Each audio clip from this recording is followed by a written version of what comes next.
אוקיי.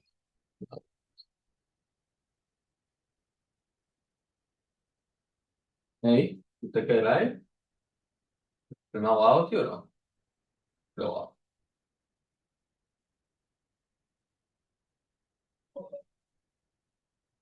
רק קוראים למצלמה לראות אותי.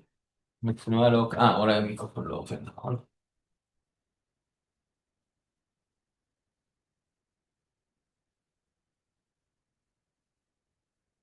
לא, זה נכון.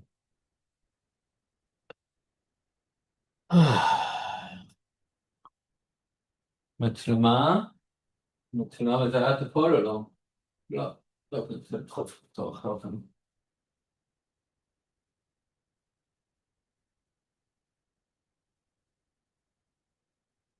אוקיי, אוקיי, עובד.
לא עשית מטמורפוזה. המשפט הבא.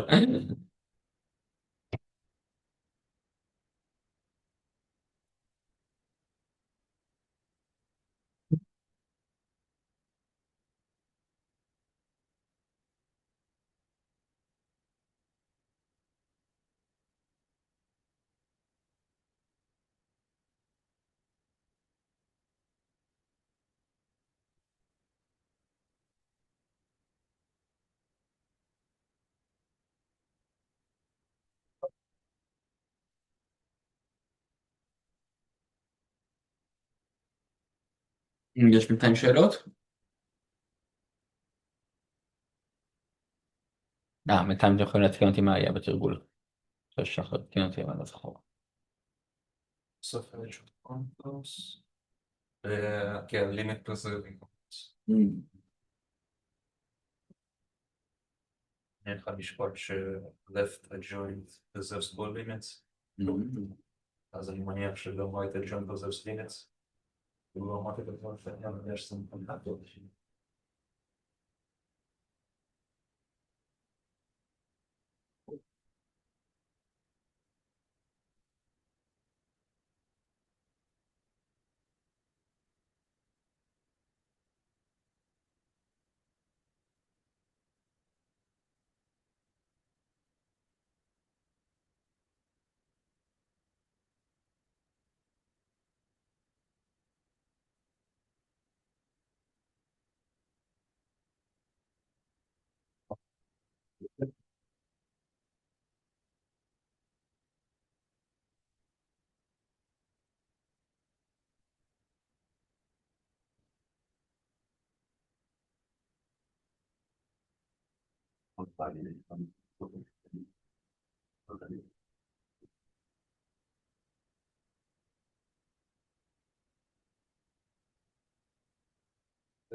מה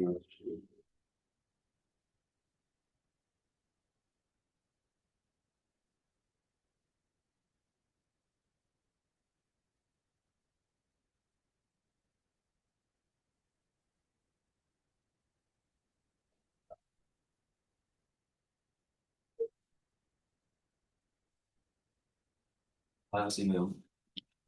אז זהו, היו לי... רגע, נושא שכאילו התאים לפעם שעברה ואני רוצה לעשות היום, להתחיל ממנו היום, זה מה זה אובייקט כאילו מטיפוס של קטגוריה אחת בקטגוריה אחרת. ואחר כך אני לא רוצה לעבור מיד לפרק הבא, כי למדתי כמה דברים חדשים שאני רוצה לספר עליהם. בעיקר סביב הנושא של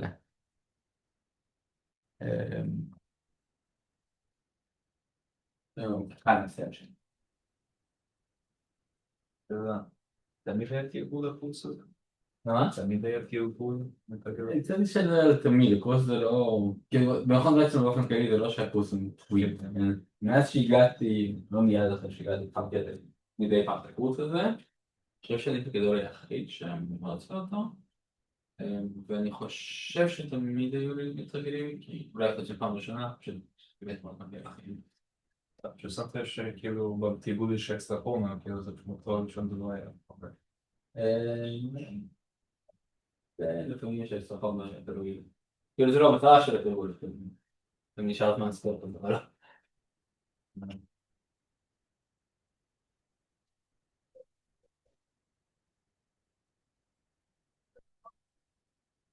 במסטר הבא אני רוצה קורס בסביבות רחוק, בעזרת משפט אנליטית, זה פעם ראשונה שאני רוצה לקורס הזה. אני חושב שהיה כאן קורס כזה בעבר, אבל בטח היה שונה. לא מצא בעיות אפילו. לא, לא, נשאר, לא מתפרץ. אחת הסיבות שרציתי לצלול בסמסטר הראשון, כי הכנה.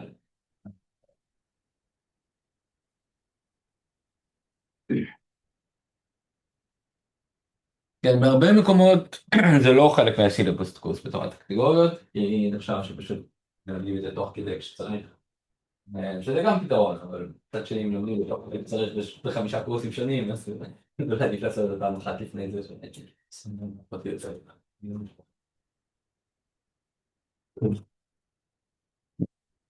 בתורת הקטגוריות מצד אחד יש הרבה תורה שהיא כאילו עמוקה וזה, אבל לא. אבל יש שם בסיס מאוד גדול שזה לא תורה עמוקה, וזה החלק היותר שימושי, זה מה שבאמת כולם משתמשים, גם אנשים שלא מתעסקים בזה. אבל זה רק חצי מהקורס, אמרת של החצי השני זה לא... כן, אז חצי השני אנחנו נראה אולי נתחיל לתורה, אבל אני כן עדיין שם את הדגש המרכזי על השפה. כן.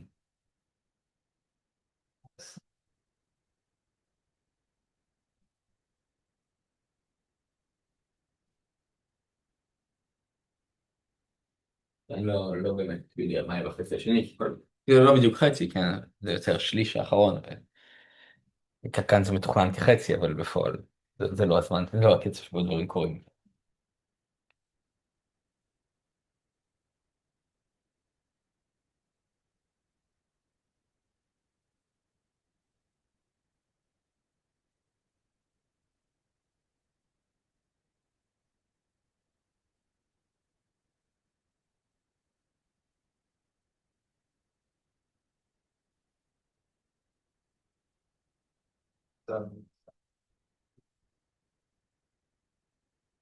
את האנשים שלך רק יורדת? כן. זה עוד קשה. יש לנו דלק קודם. עיניים, שר שבו עיניים נקודות כאלה בעצם שם? אני חושב שאפשר. לא, אני כבר... הייתה כאן שאלה, מישהו יודע איך לגשת להרצאות במודל או איפה שלא יהיה? זה כזה לינקים כזה צד ימין. Okay, maybe we say it in English. So we have an answer to your question about the... Excuse, I forgot your name. Really? I forgot your name. Yeah. Yeah. So we have an answer to your question about how to see the videos. So on the left hand side there are a bunch of links, like there's a file called Tenopta. Right. In the Moodle, right? And go to the course page. On the left-hand side, you see in like down left title the Nocto, and then you see a bunch of links, and every link is a lecture. Every link is a lecture, or every link is like a single recording session? In a single recording session. לא כאלה. אז זה לא, בדברים האלה, עושים ביוטיוב, כי משם זה יהיה מגיע למראה טוב, זה שיט.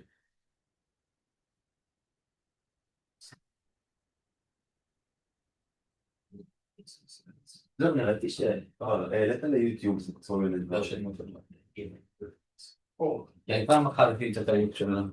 עשינו כנס, עשיתי את הטעות של לסמוך על המערכת שאז הייתה את המערכת אחרת. שישמעו, אני טוען, אם פעם יישאר תמיד, ואפשר לשמוע. זה היה כנס בינלאומי גדול, בהמוני אנשים, הכל קרה דס. כמה פעמים שהמערכת לא עבדה, ואז הקלטנו את זה בזום במקום, אז זה נשמר, אבל זה ממש היה כאלה ספורדי. לא בזום, אז זה לא היה זום, הקלטנו את זה השבוע. היה כדאי גם לעשות את זה.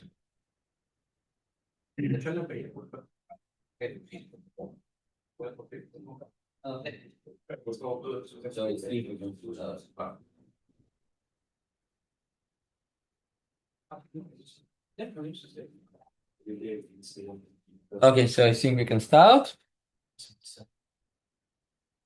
So often you have a situation when you can mix between two kinds of structures, two kinds of theories. For example, topological group is a topological space, which also happens to be a group, or a group which also happens to be a topological space.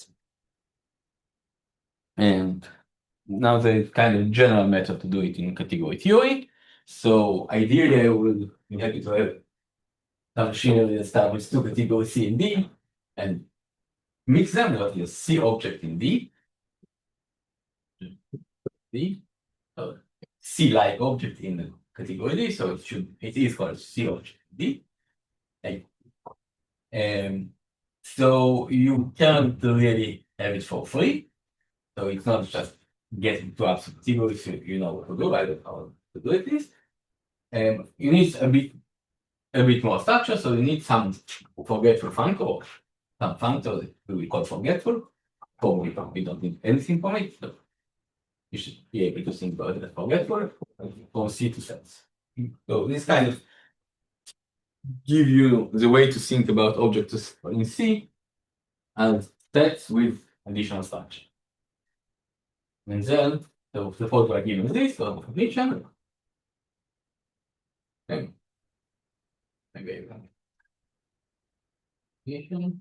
C object, this I just background, a C object in D, C is a functor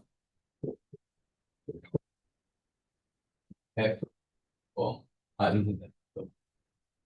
G from D of to D, contravariant functor from C to D, such that if you first apply G and then apply F, go sets,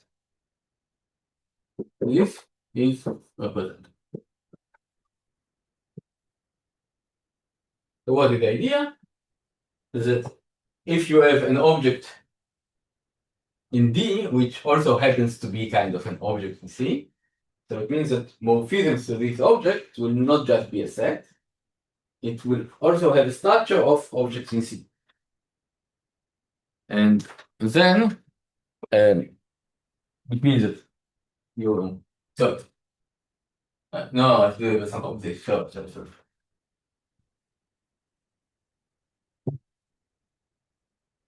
we have a structure of objects. So you have some object, so you know what are the morphisms on it. So give a structure of a C object on a given object in D. It's the same as to give a structure of an object in C for any. And if you have some X, so you have more from S to X. So if for any S you have a structure of a C object on this set, then you basically get a structure of a C object on the object. So this is the idea, this is the definition, so I cannot say why this idea is correct, but I can give examples. Oh, this most school, I don't know, most basic standard example is example of a group object. Group object, let's see is a typical. So what is a group object? Something equal D. And let's say that D have probably don't need to say arbitrary limits, but enough to have products or something. So what it means that in some object in D, that is on the mode S through X, we have a structure of a group. So what it means that if we have X and two morphisms from S to X, we can take the approach. So we have a map which this.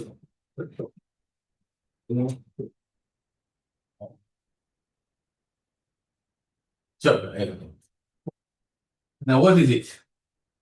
Since we have product now of is equal, this is equal more or less by definition, the more of that. So remember that one of the ways to do all the categorical construction is we do them with a functor. So here is a functor corresponding to X, here is a functor corresponding to X. When we plug in S inside it and take the product, it's by definition the same as functor corresponding to X times G. So we have such a map. But we have another lemma. If we have a map between this set and this set, but not for a single set, but for any S, and it's not just a map, it's a functorial. It depends functorial on S, so it's morphism between functors, when S is a variable of a functor. Then we know that such map comes from a unique map, or times X.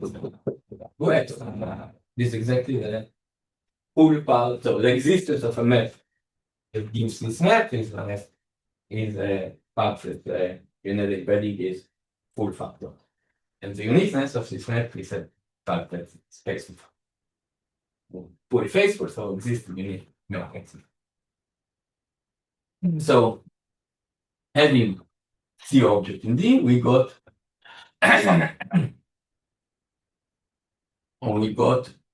a actual product structure map of X times X to X. And now it's very easy to check. Again, using the lemma. And this time you only need the faithfulness, I think. This product is associative, and you have unity and whatever. But in order to get unity, you need, so what does it mean unity? Unity is kind of a point, a map from point to X.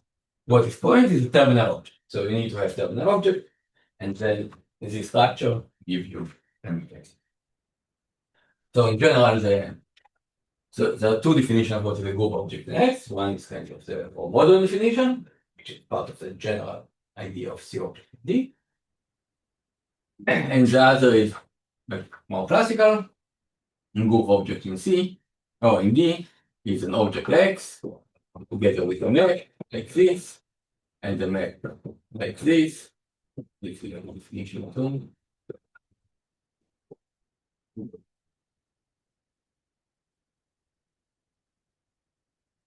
And when PT is terminal object, and such that the axioms of group will satisfy, so we can just write down what are the axioms of group in this language. So it's a bit cumbersome, so you write X times X times X. Let's call it M. So we have M times identity. So M times identity. X times X means if you consider the first solution for the M, or maybe we should do more we should write like this. Here we have the diagonal physics in any category. This and maybe exercise to find to prove it in or to construct or how do you say איך אומרים again characterize and morphic them or canonical morphic from here to here. So here you have identity Sam looks times x and then here one by m here m of x and you want this diagonal point. So you can say it like this, and then you say similar things to the unity, but there is a cheaper way to say it. You can say a group object is an object with these two morphisms, such that for any s, more x to x becomes a group using this group. So okay, so we can think about the spectrum of definitions. There is the most classical definition that look like this. Then there is a classical definition that with small change. And group object is something with these two maps, such that instead of these complicated axioms, one simple axiom that just uses the fact that we already know what is a group. And there is this definition. So these two definitions are exactly the same. This definition is slightly more general. So it might be that if your category does not have products, or if the product x times x does not exist, you still can define the notion of group object, but you know this definition will not use it. But if there are products, then the two definitions are equivalent and we basically prove it. So let's call it theorem. I have to say that. No, if the product, and you don't need all products, you need product of x, x times x, and x times x times x. Then go on D and we call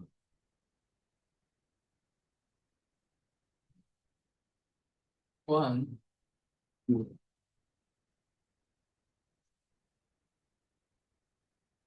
the same thing equal to and we basically proved it because we show we start this one.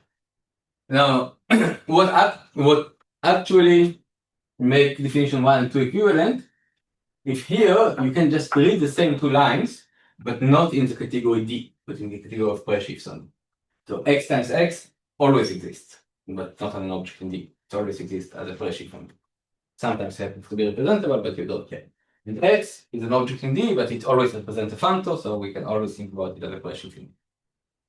So if you given map like this and the map like this, so the terminal object also always exists as a pressure function. And then this is just equivalent to the group object in D in the general definition.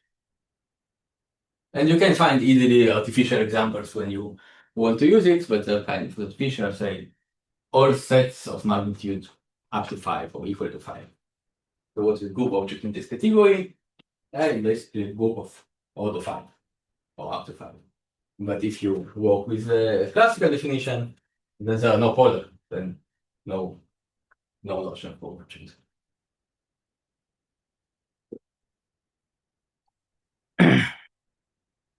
Okay, so now that we saw of this example, group object. So there are topological groups, which you all know, topological space, which happens to be a group. There are Lie groups, smooth manifold, which happens to be a group. It's a group object in the category of smooth manifolds. There are algebraic groups, group object in the category of algebraic varieties.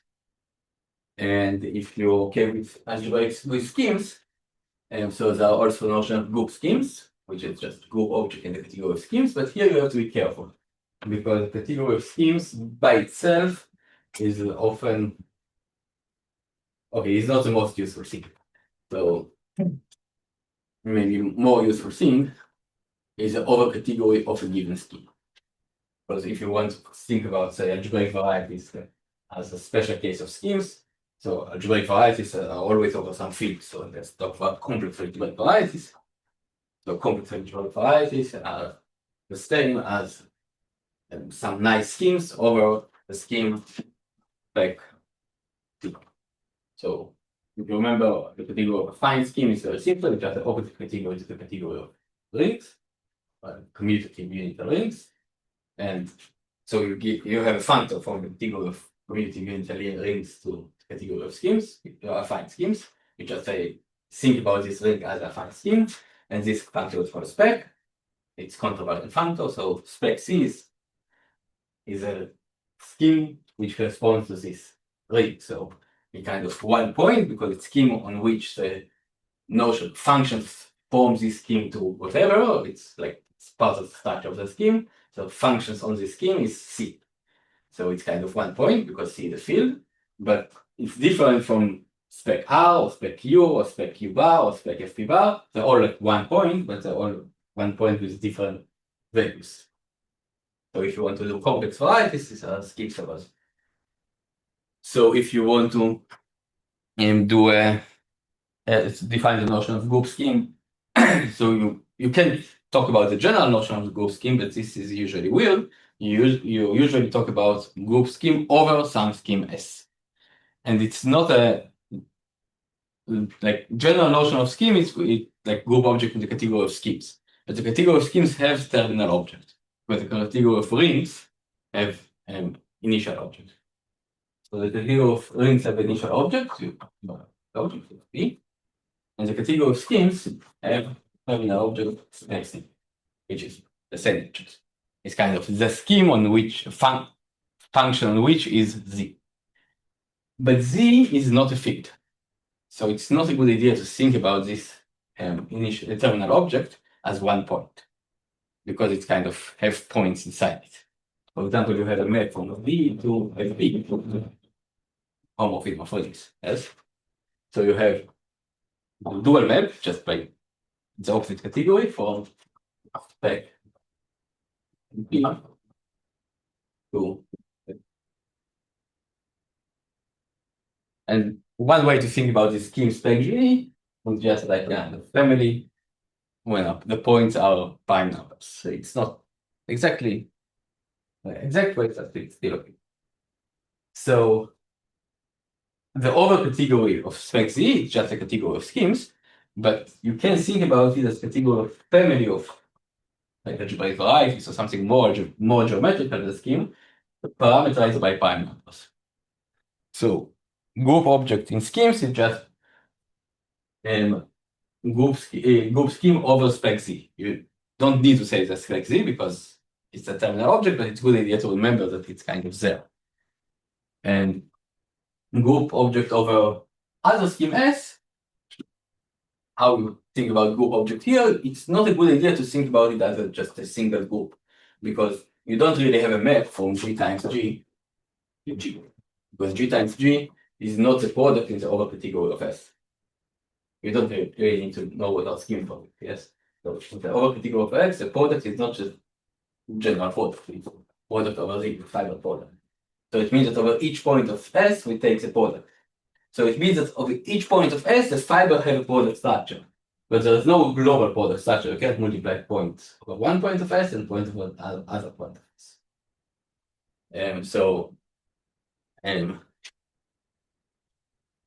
Even if S is staying over some lower scheme, like T, so every S scheme is kind of naturally also a T scheme. But every S group scheme is not naturally a group T scheme, because here there are different points that match to the same point, and then you cannot take product of things flying over different points. And when you go all the way down to state V, which is the lowest possible thing you can put here, then again, it's not true that S group scheme is always give you a a spec Z group scheme. And so it's something that's good to know that also schemes, when you like take higher field of definitions of scheme over any scheme over C is in particular scheme over Z, but any group scheme over C is not particular, or does have to be, maybe I didn't check, but does have to be group scheme over C. Maybe for C, for fields, that work, but in general, it doesn't have to work. Yeah, for fields, it's probably work. Could you clarify the schemes over spec C is the same as schemes derived from specs of some C algebras? Is it true? Yes, yes. Yes, but so you can like define it from scratch, but once you define the general notion of schemes, you don't need to define it from scratch each time. You just say it's scheme together with a map to spec C. But it's the same as you thought. Okay, sorry for the long, how do you say it? שיוצאים מהדרך tangent. או אמרת algebraic geometry, or if you don't have the background, you can ignore it. So, regression, exactly. This is okay. So we can do some geometric examples, lots of them, but let's try to do something algebraic. What is group object in the category of groups? Any guesses?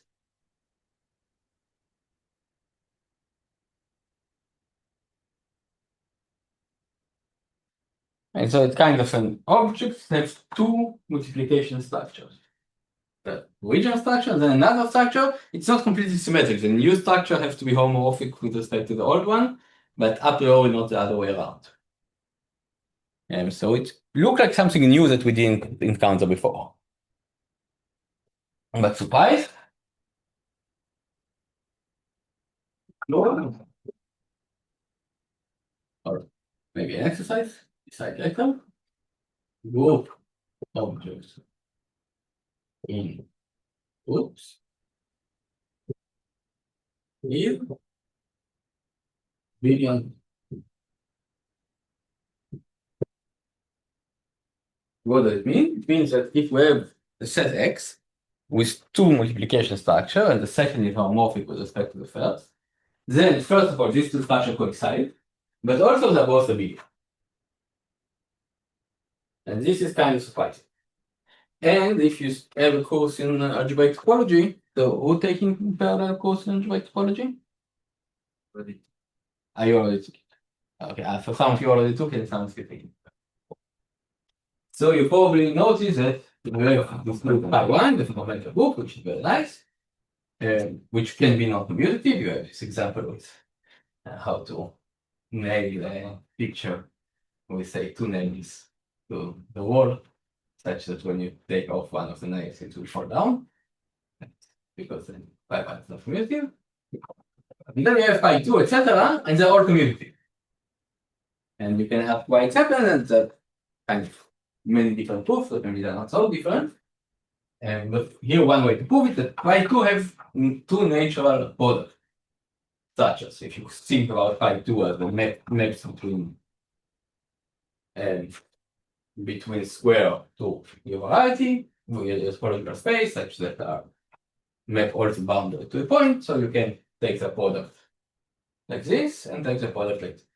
And once you have two product structures, and then you can prove that they coincide and they're both abelian. And this is why pi2 is actually one group and not like you have two groups which can be called pi2.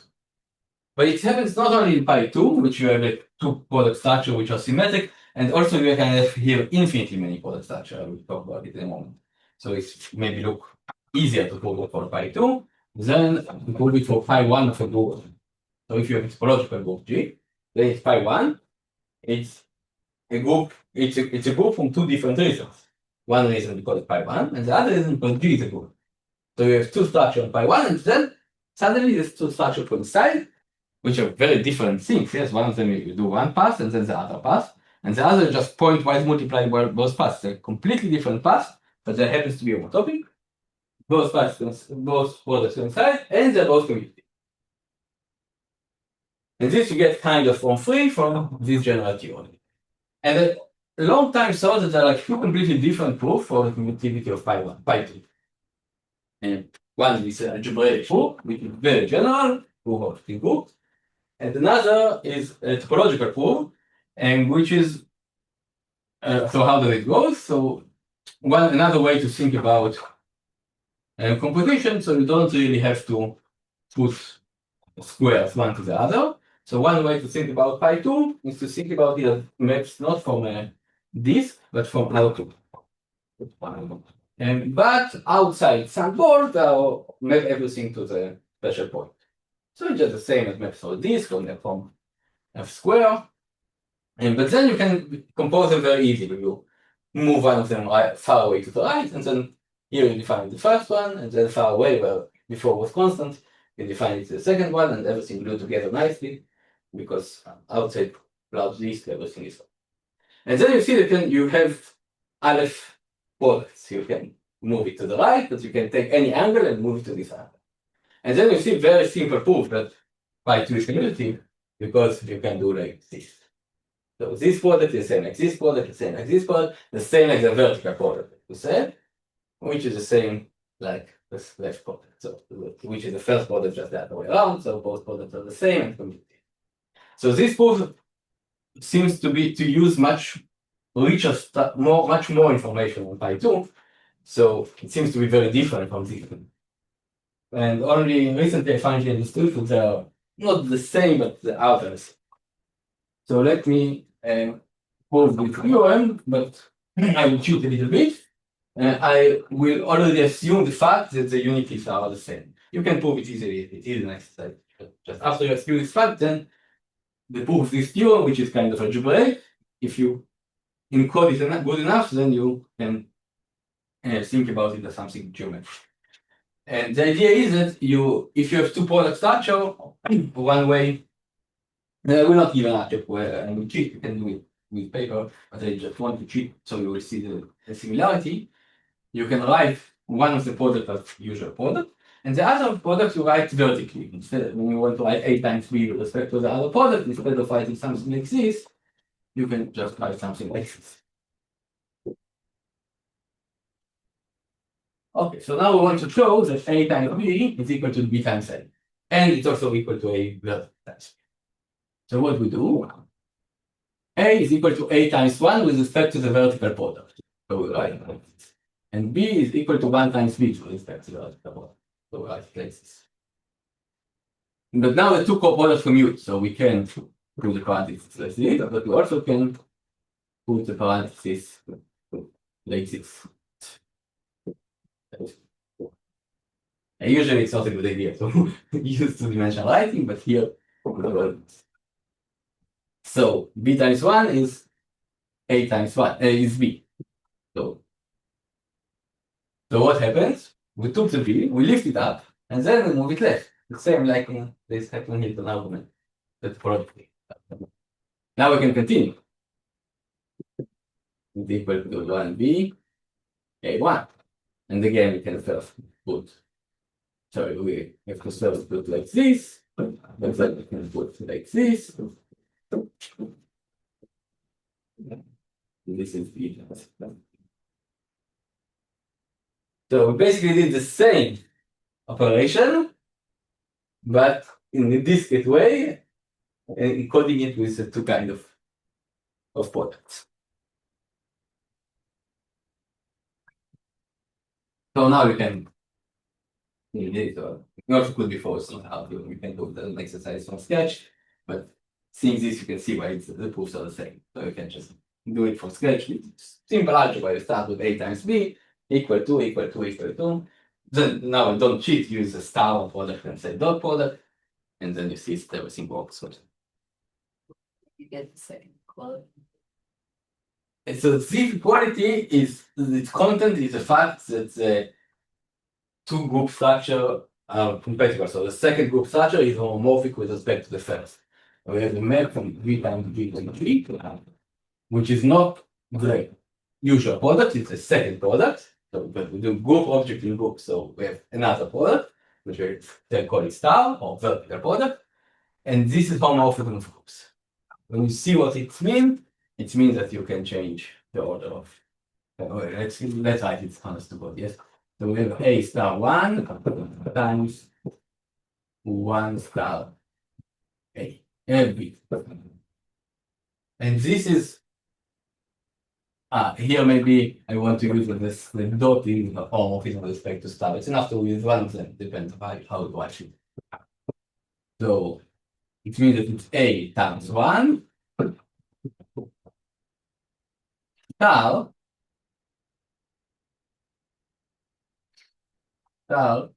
1 times. This is because dot is homomorphism with respect to star.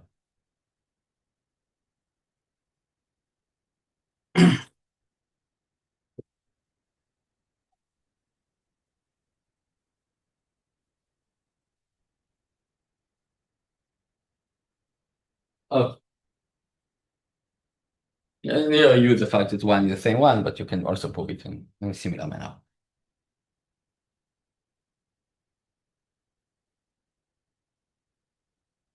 Okay, so now last time after the class Ilya told me something which is important. So I think you told me about another definition of a limit as a joint factor. And it is important, in fact it's important to what I want to tell now. So let me explain.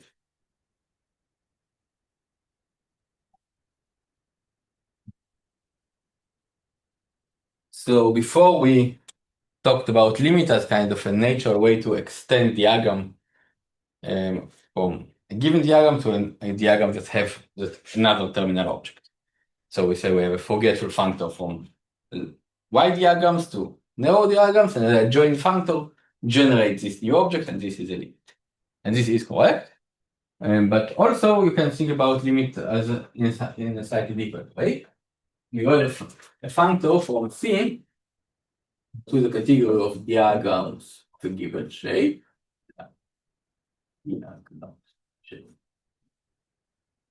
Which just produces a constant diagram.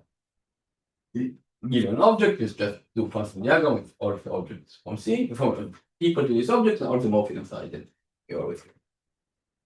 And these functors have or can have two possible adjoints, so right adjoint and left adjoint, and they will exactly give you the limit and the constant. Because I don't remember who give you what, but that's the point. And it's kind of a different picture, and also you asked me how these two pictures related one to the other. And I think now I know the answer. But also, but this picture is somehow better. Because it's also related to the answer. And so this is something that generalizes both these pictures and much more is the Kahn extension. And as everything in category theory, you have two of them. So there is a left Kahn extension and a right Kahn extension. And of course, I will not remember who's the left and who is. And the idea is that if you have category C, and first we talk about it as a subcategory, or maybe not C, let's talk about I and J. Because it's probably at the beginning nice to think about them as small categories, but you can do it small. I mean, not only formally small, but also like diagrams. But you can do it for larger. And we can think about I as subcategory in J, but in fact you can do it for any functor.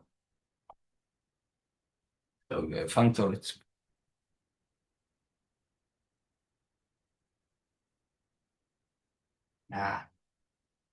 no, I did it differently last time. Sorry, I will not do it with I and J. I will do it A and B. And they will call this functor I because they think about it as an embedding. It really doesn't have to be.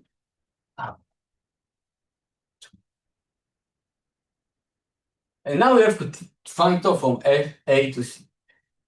And you want to kind of extend it to B. And then the Kahn extension gives you a recipe how to extend it. So, of course, when I say extend, it will often not really extend it. So it will change it. A is not subcategory in B, so it's not really possible to extend. And even if it is possible to extend, it will often not extend it, but it will change it on A and extend it to B. But the idea need to be that we try to extend it on B to B and we see what happens. So often we don't. And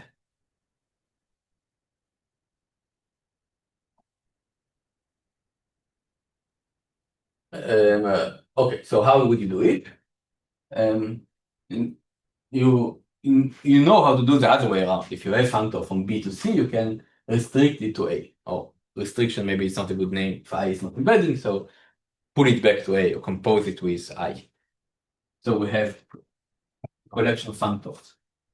So now we're defining the kind extension, which is usually not really extension, but extension. So the collection of functors for B to C. I have restriction, but let's call it I upper star to the collection of functors from A to C. So this is a functor. And what we do in category theory, if we have a functor to one direction and we want to go to the other direction, adjoint. So adjoint is, let's call it I lower star, and I think the other adjoint is often denoted by I lower shriek, I'm not sure. Let's call it left to right. I think it will be. So I think the right kind extension is the right adjoint. It's not by lower star, everything else.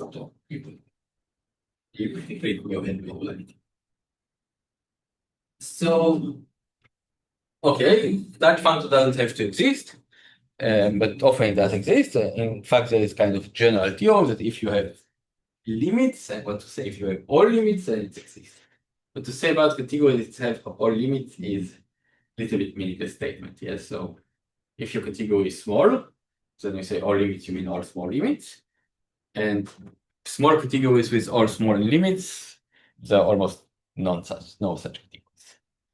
And if your category is large, then having all small limits might be not enough. We talk about maybe larger limits, and then it also will not happen. So the reason is that it's this set theoretical problems. Yes, so if you do, if you want to have all limits and you want to be able to take the limit over the entire category, taking limit over the entire category, if you take limit like in sets, then you get something which is as large as a set of all sets, it will not work.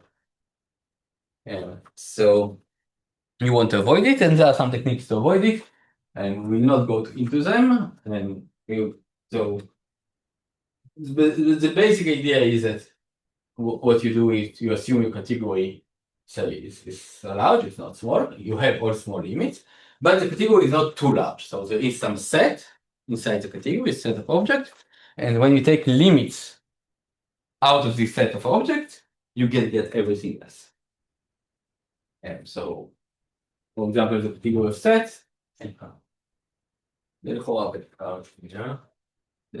category of sets, it's maybe easier to think about co-limits or co-product. So any set is a co-product of many copies of a single one. It is generated by co-product with respect to co-products using a single element. And singleton is certainly a set. So there are many singletons. The collection of all singletons is not a set, but you can choose one singleton of this. So,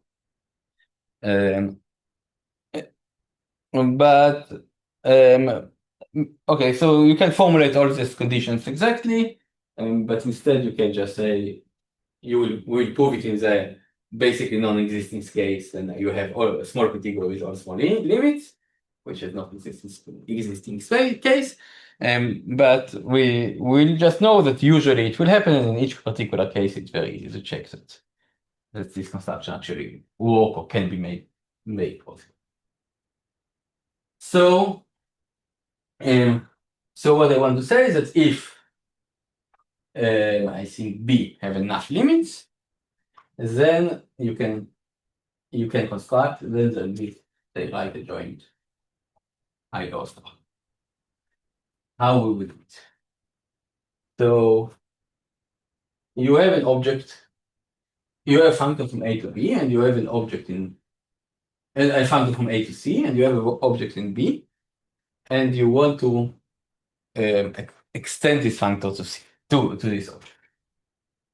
And so if B comes from A, you say, okay, great, take the object in A and see what the function gives us. But what if B comes from several different objects in A?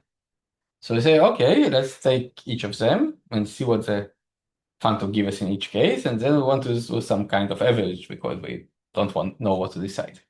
But what's the operation that we get? We have this operation of limit.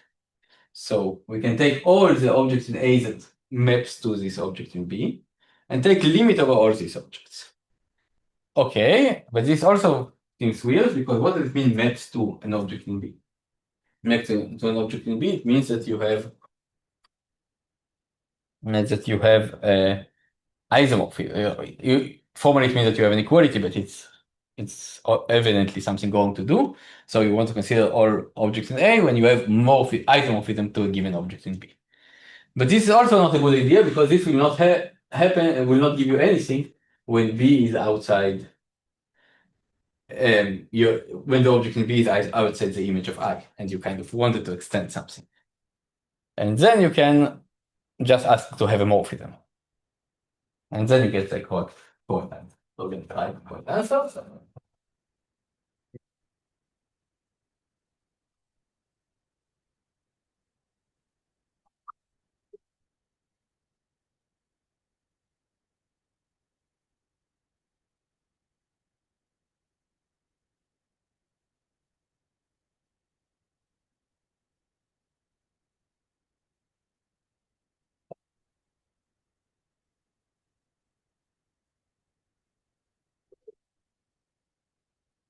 The async right prime extension, I upper star of f, lower star of f, async notation the correct name, is equal to limit over the category of all pairs. A in A and B from I of A to so this is the function. I want to define its value on the limit of all this thing and limit of what? Of f of A. So this is I define it now as a set. I should define it as a category. But you know how to define it for a category as a category. So if you have, let's call this category, I don't know how to call it, just temporary name D DB. It depends on B, so let's call it DB. So if we have A, 5, A prime, 5 prime in DB, you can ask what is the morphism between them. Morphism.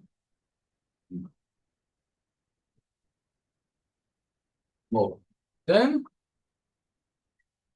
so what is the morphism between them? These are what is the collection of morphisms? They should be maps from A to A prime, morphism between A to A prime, but of course not arbitrary maps, not arbitrary morphisms. We want that when we apply F to this alpha,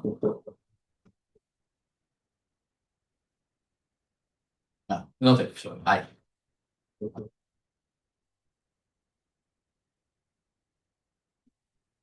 Fine.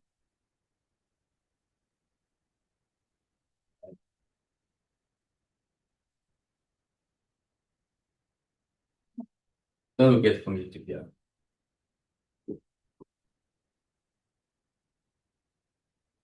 Yes, so you can think about this category like some kind of the fiber of the object B, but not the. So you can take the strict fiber of an object B, which is just the collection of all A such that actually maps to B. So this is certainly a better idea. You can take a categorical fiber, all of the object collection of all pairs objects in A, and an isomorphism between its image to B. So this is fiber, but the world of categories. But you can think about this version of a fiber, which is called lax fiber. So in the world of categories, so you replace equality by isomorphism, and you put it as part of the data, and not just you want it to be isomorphic, but you can also replace equality by just morphism. And then it's called lax whatever. So this is the lax fiber.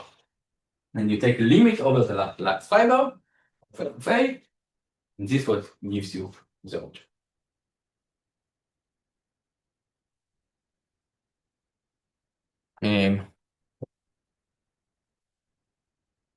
So maybe another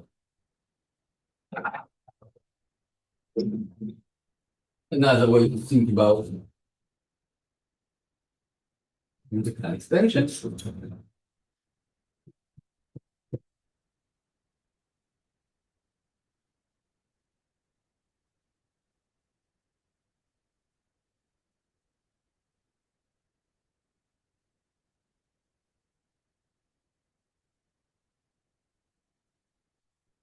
So what is the kind extension? A, B, I, F. So we want to extend this functor to B. So what does it even mean to extend? So we can say we want to find a functor here. Let's call it x of f, such that this diagonal will be commutative. But this is the bad thing to ask. What is the commutative diagonal functors? We don't want to actually commutative quality. So there is a notion of a commutative diagram of categories. It's in general hard to explain what it means, or not very hard, but slightly harder. But for triangles, commutative triangle is just we want isomorphism between the composition and the f. But this is too strong commutativity. It will actually give us extension, and we often don't have extensions, so we don't want to have this the kind extension to be an actual extension. So what we want a morphism. So we want a lax commutativity. So you want that the kind extension will be functor like this, together with the morphism between this composition and this. Doesn't define the kind extension. There are lots of things like this, but out of all things like this, you can take the, I think, initial one, and this will give you the actual, I think, right kind extension. And limit is,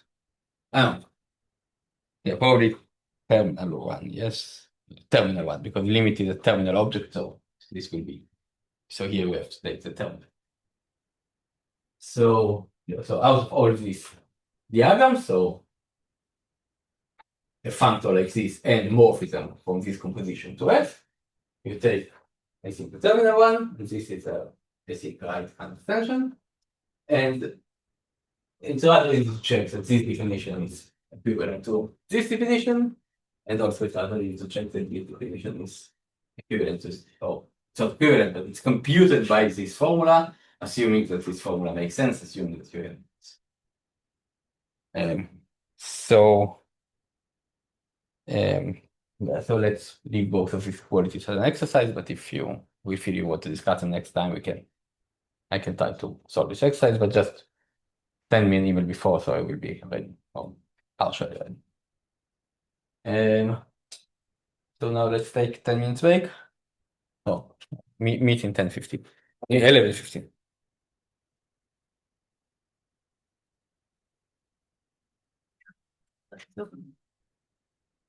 And for the right hand extension, right, זה פונקטור כזה, וההתקה בין ההרכבה הזאת למקום הזה, יכול להתבצע I והתבצע extension או ההתקה לאו דווקא,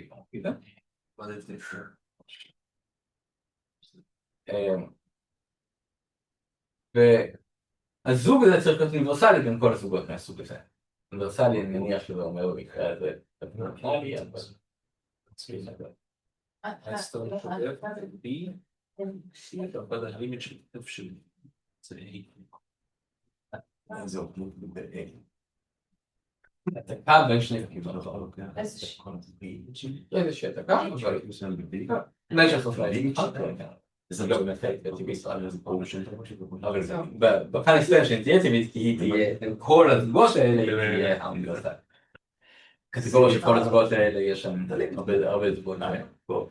שהן לא טבעיות בשביל צורה. אז זה דוני אופריישן מקסטנס. זה מבלבל כמובן. כן, כן. אבל זה אמור להיות כאילו הפוך, לא כאן אנחנו רוצים להרחיב את הפנקטור מ-A ל-C, כאילו פנקטורים מ-A ל-C לפנקטורים אז זה הפוך, כן. לא, יש לנו מ-B ל-C אנחנו יכולים לצמצם ל-A, נכון? לא, אבל כי זה פשוט... על זה? כן. זה לא פשוט להפעיל את I. אז זה משהו מאוד פשוט. זה הרכבה עם A. כן, פשוט הרכבה עם I. כן, אז זה, אבל שים לב, הכוכבית כאן למעלה. כן, אבל אוקיי. אז זה פשוט. ואז יש לו פנקטור צמוד שהוא מסובך. שזה משהו. הבנתי. טוב. נשמע את חומר שהפעלת אותי באיזושהי נקודה. אז מה הנקודה הזאת הייתה? בדיוק כזה שווה את זה. אוקיי, ואחרי אותה נקודה, אתה רוצה חזרה? אני בסדר. אפשר, ניסה. סבבה, קדימה. אז את ההגדרה הזאת תימנת, כן?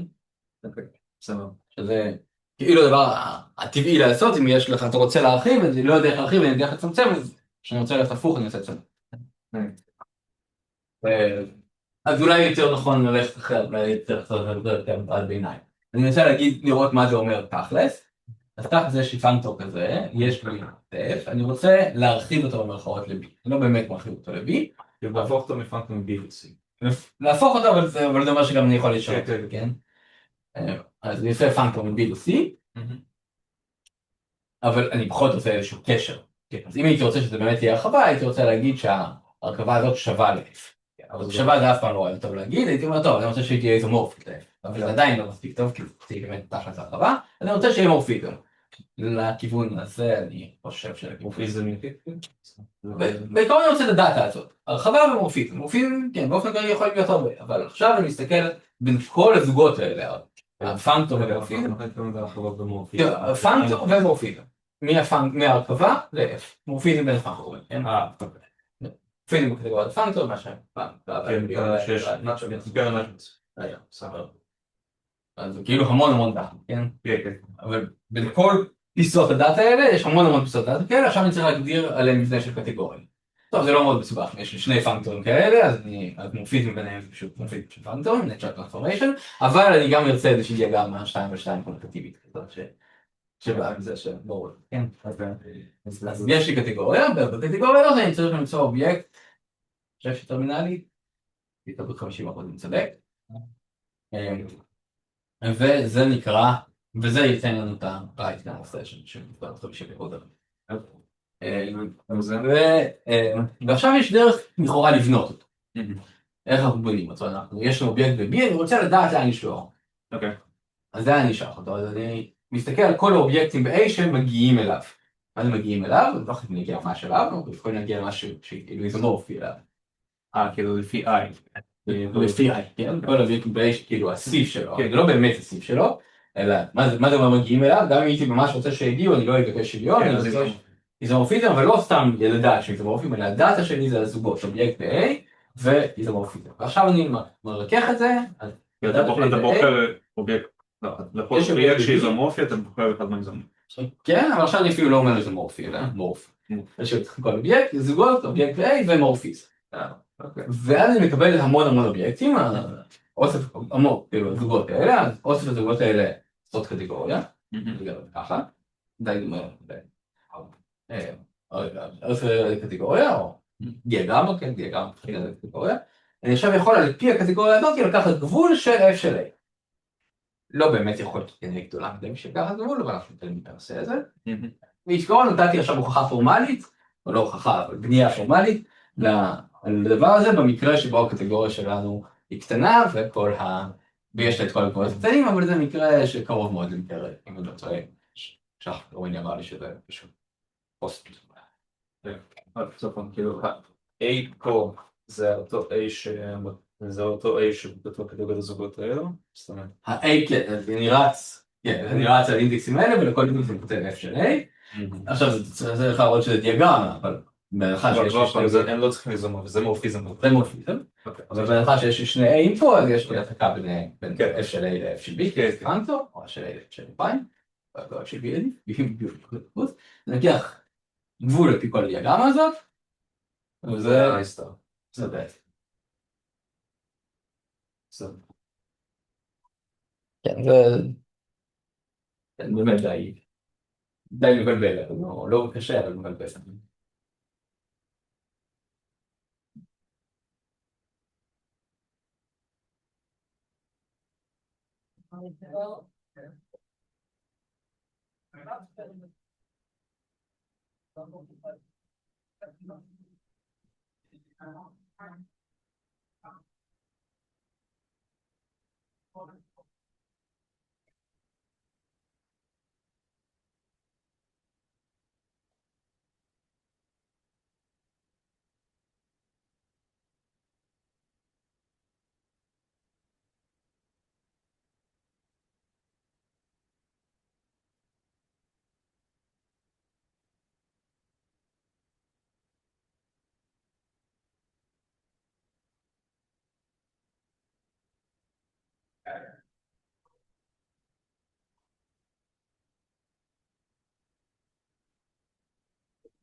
אבל העתיד כי סנדרס מקליין אמר The notion of kind extension subsumes all of the other fundamental concepts of category.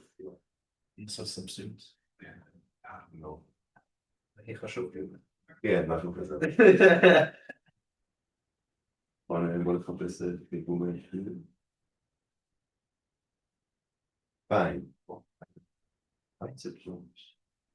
Includes or absorb. מכליל הכל. זה מכליל את כל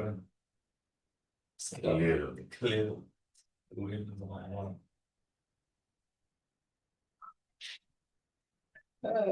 אני לא בטוח שאני יכול לבנתי את זה, אבל זה דווקא חמור. כאילו, עם זה אני יכול לעבוד. עם זה... לא ממש. כאילו, קיים מורפיזם כלשהו. Just fucking pick any. Pick all of them.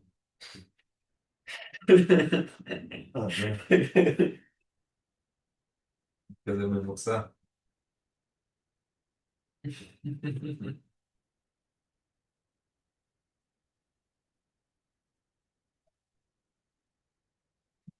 וזה אפילו לא איזו, פשוט סתם דרך כלשהי להגיע איכשהו לאובייקט A לאובייקט B. כן. אבל היא משהו. לא. It's not true.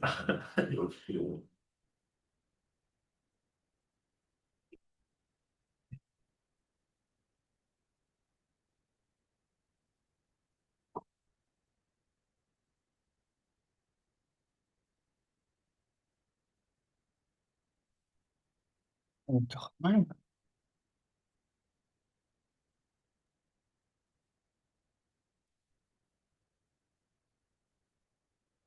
לא עשית כמו לוג'יקה לגרוע. עשיתי טיפה בטופוגיות. זה בשביל זה.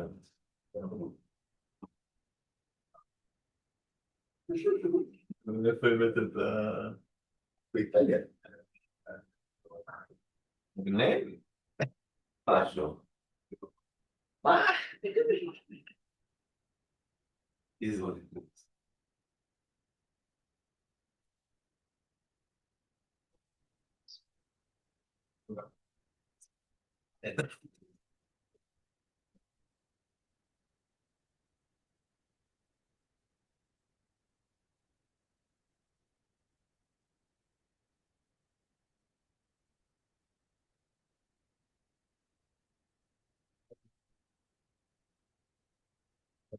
גם שזה לימיט או דיירקט, זה כל לימיט או לימיט, לא יש לו מתקף לכזה. אני חושב שאני, I think it is limit. טוב, if you want to... Okay, there are two things to decide here, whether the map in this direction and whether you take limit. So you have to decide them coherently. I think in both cases, I think in both cases, I think I decided this here, I did check it yesterday in Wikipedia, I don't remember, I'm not sure that I remember correctly, so I think you do both choices correct. Also, you can reverse both choices, and then you will get the left hand.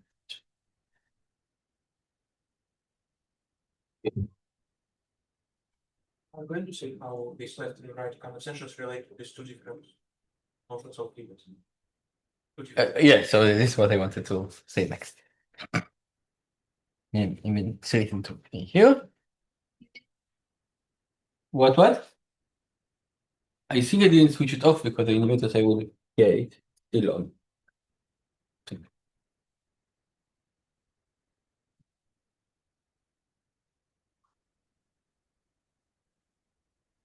So,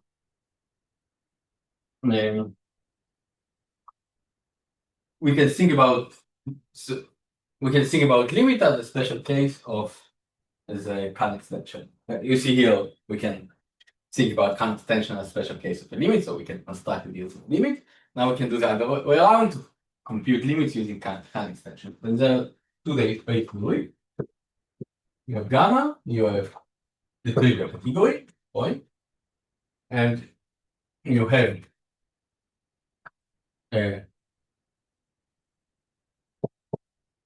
a functor from the trivial category. Sorry, you have your functor from gamma to C, so it's Laga. And you want to construct an object in C which is a functor from the trivial category to C.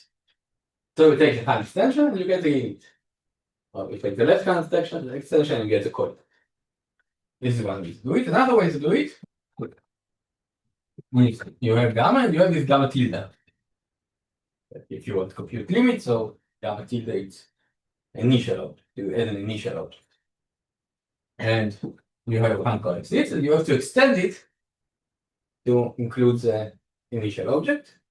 And then you take the current extension and you get this extended diagram, and you can finally plug in the last to check what you have in this initial object, and you get it. Yeah, and in this What's the initial object? What? Gamma extension. Gamma tilde is a category that consists of gamma and additional object, which is a new initial object. So this construction, is, you see that it's one of the construction before, and this is the other. The kind extension is the adjoint functor to the restriction, so it's the same. And so here, what is the restriction here? Restriction here is you start with an object in C or a functor like this, and you construct an object in gamma by taking the composition, which means taking the constant diagram. And the restriction here, you take large diagram and actually restrict. So here, and the kind extension actually gives you an extension. I think so. I'm not sure it's true. And because this functor, I think the condition is that this functor can be commute with limits. Well, once commute with limits, then the kind extension. Maybe you need some assumption that there are enough of them, but commute with limits. Right. And also, it's also fully faithful. Yeah, maybe you need to be. Maybe you need some other assumptions, but in this case, it's some very specific embedding, so it works. Right? No, I probably not right. No. Yeah, probably. Yeah, probably not right, because if you have a diagram say like this, then its limit will. Oh, okay. I'm not sure. I will check that. Thank you. Is it? I think now it's with the oil changing. Anyhow, here of course it cannot be extension because it's not an embedding. So everything will come together. If your diagram was not constant, it cannot become constant. And if you become constant, it means that you change in diagram. And how are these two pictures related?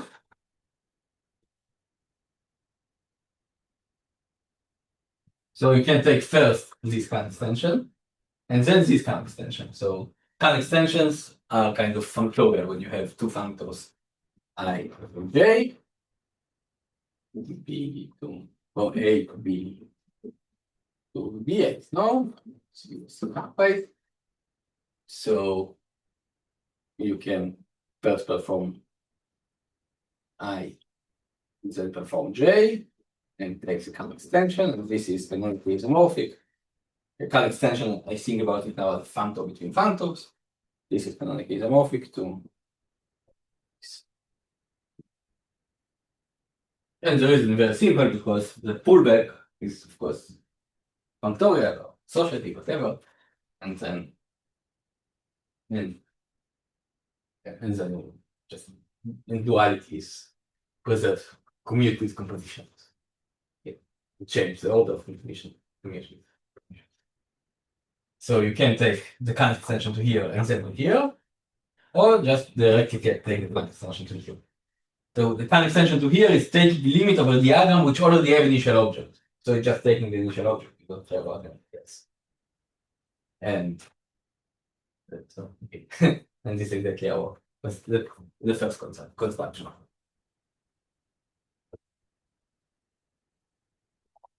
So did it answer your question? Yeah, but there is one more question.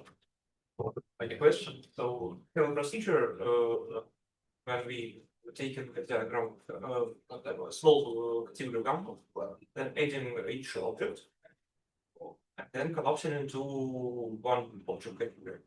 And what if we accidentally do a mistake and adding not an initial object but final object, and then collapse?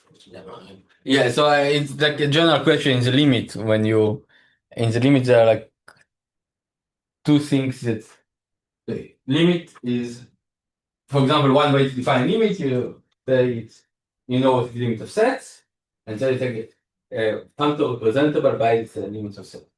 So what happens if your question is basically equivalent, this one way or the other? What happens if you take co-limit of set and ask whether it is representable by a functor, but representable in the usual way, not in the dual Yoneda, means the usual Yoneda way. And I think that usually the answer will be no. And usually not but we do have such construction. I don't know what it is. But I think just usually that does not fix it.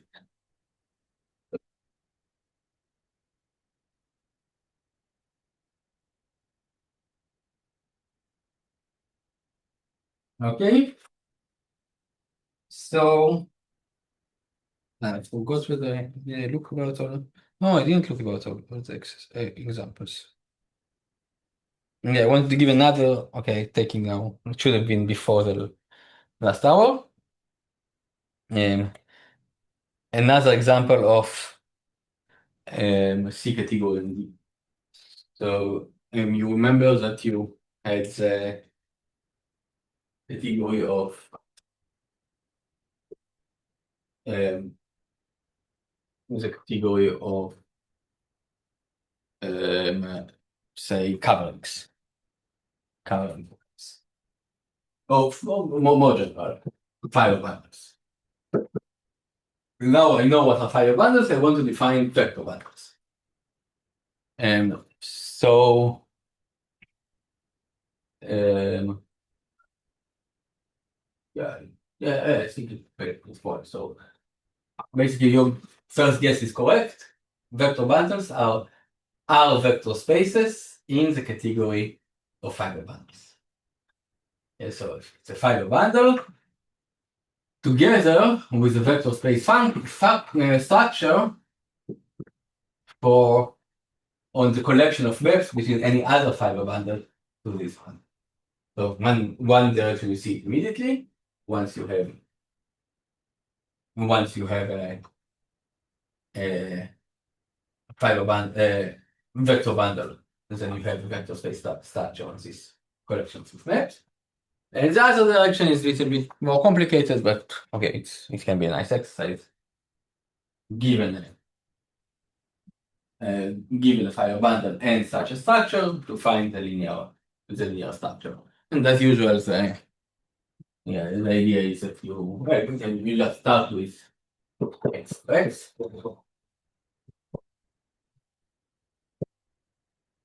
So what is all these maps? All these maps are the collection of sections from X to F. Here we go. And if you have addition on the collection of sections, then you have a addition structure on each of the factors. And from there you can continue and prove that it's actually a vector bundle. I did check it recently. This is what I remember for last time, so I can check it again for the next time, but I'm pretty sure it's correct. And if you remember, we defined notion of sheaf, but we define a general notion of sheaf of sets. So we can now consider a billion group object in the category of sheaf, and this will be sheaf of a billion groups. Or vector space object in the category of sheaf, this will be sheaf of vector spaces, etc. Okay. But this definition doesn't differ vector bundles of finite trunk and infinite trunk. Yes, and it will not be that easy to make it. I cannot say finite dimensional vector space object in the category of fiber bundles. It's a bad thing because you see, but even this will give you something. Okay, so probably you can solve it in some way, but it's not that. Okay, so now I wanted to give another example. Maybe the first example. Okay, no, it's not first. So we have one example of kind extension limit, but now I want to give some more geometric example. So I a bit struggle to find nice example, but although it's funny because it's very useful thing in category theory, but it's kind of more advanced thing, so most of the examples are advanced. But one way to use an extension is geometry. So you want to do some construction. Suppose you you understand how to do this construction for locally, then you want to globalize it, and you can use current extension in order to globalize. So the first maybe interesting construction in geometry, no, not the first, but what's first is the construction of a tangent bundle. So tangent bundle is not really a functor. Yes, it's something that starts with a variety and give you an object in a category that depends on the variety itself, a bundle over this variety. And so you can try to formalize this thing, but it's a bit complicated. So instead we will do it like one piece of it. We will take the total space of the tangent bundle. So bundle is an object in the over category, so its total space is just the manifold that's upstairs. The manifold, the tangent bundle are the big manifold. Yes. So we kind of have the functor of tangent bundle for manifolds to manifolds. But then you see it's not really a functor, because if you have a map between two manifolds, then you have the differential, which is nice, but the differential is not a map between the tangent bundle to the tangent bundle. It's for each point maps the tangent space for this point to the tangent space in the target. But, so why it's not a map? If you have, why it isn't? If you have two different points, no, it is a map. Probably you wanted to set, for example, bottom model. Yeah, but I wanted a positive example. The cotangent bundle is not a functor, but the tangent bundle it is a covariant functor. Right? Yeah, so probably I can do it just for the tangent bundle. Now I want to define the tangent bundle of a general manifold. And it's complicated thing. Yeah, you probably all saw it, but it's kind of complicated. But you know how to define the tangent bundle of Rn. Tangent bundle of Rn just R to n. And here we have to be careful because, okay, I just defined this on the level of objects, but what happens when I have morphism between two Rn? What does it mean morphism and what category do I work? So let's work in the category of smooth manifolds, which happens to be Rn. So I take the full subcategory of smooth manifolds with the objects are Rn. So I allow all smooth morphisms. And then I have to define differential between R to n and R to k, given a map from Rn to Rk. But I know how to do it, so I just write the partial derivatives and I know how to do it. Yes. So we have the functor of tangent bundle or on Rn, and then I think we should take the left Khan extension of this functor to the category of manifolds and get all the and get just notion of tangent bundle. Why left Khan extension? Because the idea is that any manifold is a push out, it's a gluing of several arrays. But we have atlas with maps, so we can glue several arrays together and get our. And how do we do the tangent bundle? We glue the tangent bundle over each of those guys. So we should take co-limit. So since right Khan extension defined using limit, so left is such defined using co-limit. And in fact, what we usually do, we just choose one cover and take the co-limit over this cover. With this categorical point of view, say, no, don't choose one cover. Choose all possible covers, and we don't even have to restrict yourself to open covers. You can take any covers that you want, or just any map for Rn to your manifold. And when you take limit or co-limit over all these things, you glue everything together. You get this huge pile, and it will give you the tangent bundle. The gluing will be much less efficient. You will get any vector many times. Yeah, because each time you will draw a line, another line, and a surface and whatever. So this point you just get from many different points of view. You get tangent vector at this point, just differential of many different maps, and you just identify all of them.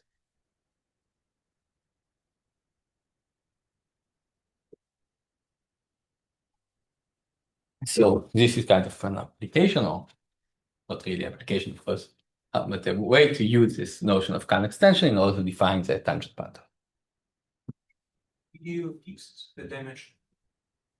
And you don't have to. You think you don't have to.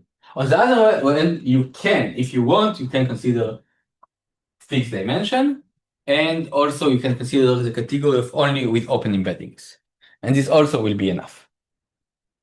So you can work in much smaller category, not full subcategory, only Rn, only fixed dimension. Fixed dimension means that you will only get the answer for the same dimension, but you don't really care, and only open embeddings, and it still will be.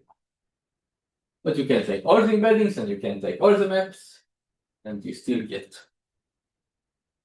It will work only for variables without a boundary. So Yes, you want with boundary. I want Stokes So formula. what? I want Stokes formula. Yeah, you can do Stokes formula for manifold without boundary. You can do it probably with boundary, but then your basic building blocks should be Rn and half space. Since this was this.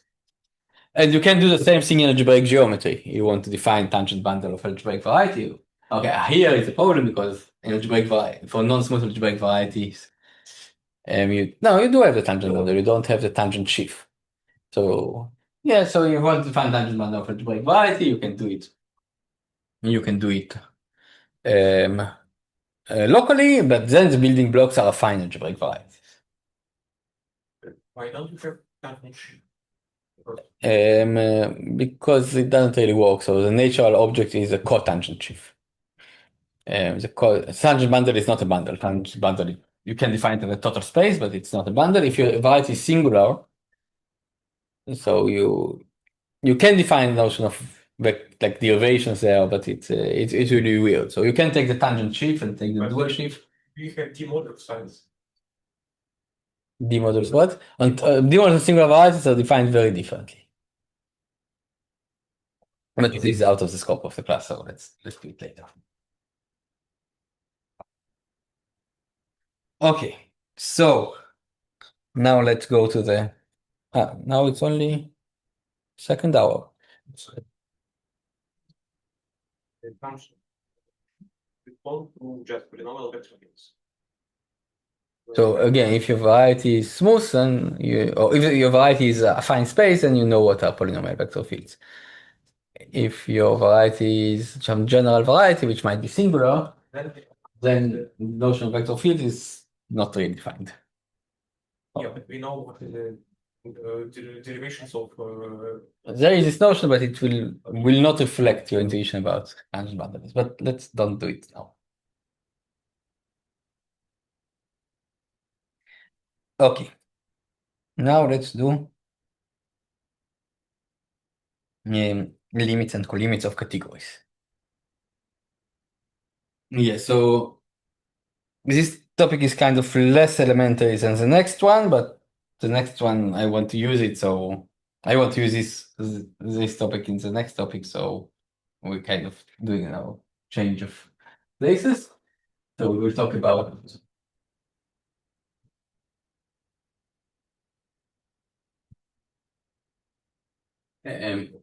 limits of categories. And on first glance, we can say, well, what's the problem? We have the category for categories. We have the notion of limit and colimit. And in fact, you can do it, but you will not get the thing you expect because the category for categories is not the thing that reflects the behavior of categories. Because when you work there, you will talk about equality of functors, and equality of functors is bad. You want to talk about isomorphism of functors. So you basically need two categorical notions. So maybe the most correct way to do this course will be now to describe the notion of two category, and then to say now to define limit in general to category, and they say everything is very simple. Limiting of categories is a limit in the category of two categories. There's a two category of categories. But okay, this is maybe the shortest way, but I think it will be harder because the notion of two category in general is complicated. So we just define it ad hoc in the ad hoc way for the two category of category. In the same way, when you define limit, maybe before you define limit in general category, you would rather, or before you even define the notion of a general category, you can start with defining the notion of limit of sets. What makes sense. So limit of categories turns out to be not too bad. Now, where is the other? Oh, this.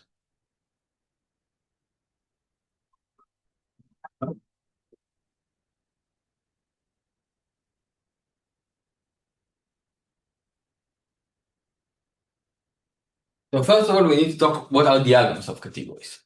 So before we define what are diagrams indexed by a graph, and then we say we have a more general notion of diagram indexed by a category. And here it's kind of a big difference. So diagram of category indexed by a graph is very, very simple. It's just as before. A category in each of them, and for each edge, a functor J or F CI just J, but you have the directed graph, you can define what is a diagram indexed by this graph. But if you have something which if you want to say what is diagram indexed by a category, it is harder because even if you want to define commutative diagram, it is hard. Because when you want to define commutative diagram, you have these triangles, and you want to say that this composition is equal to this, but this will not work in categories. So you want to say that this composition is isomorphic to this. Very nice, but it's still not enough because you need to say something about this isomorphism. So for some graphs that looks like triangle or like a bunch of triangles, it's okay. But if you have two triangles and you also have like this, then it started to be harder. Yes, you have this commutativity, you have this commutativity, and then you have this commutativity. So you have three different commutativities, and then you can construct a triangle out of them and of morphisms, and then you want to ask that this diagram will be commutative. So I don't want it to go there. Keep in mind that it's not that simple. So instead, we'll talk about diagrams indexed by graph. Make my life easy. So what is the limit of a diagram indexed by graph? The limit of CI. So what is object in the limit? Object in the limit is a collection xi in ci, and usually we want to say that f maps xi to xj, but we cannot say it because we don't allow the inequality. So we also have that if we have f ij applied to xi, ij is an edge, yes. We want additional data, Pij, isomorphism between these.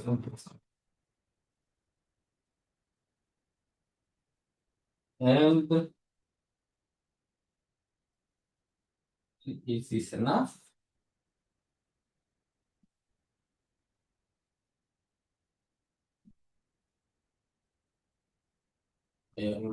Yes, if we don't ask the diagram to be commutative, so this is.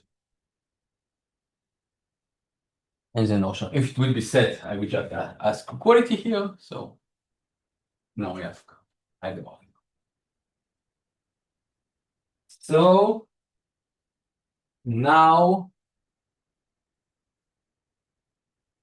what are morphism between two collections like this? So more between xi, xij, yi,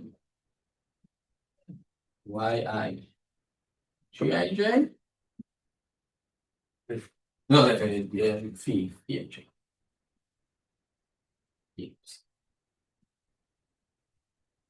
Don't different traces of xi change the set because like there's dependency between the xi and the xj's.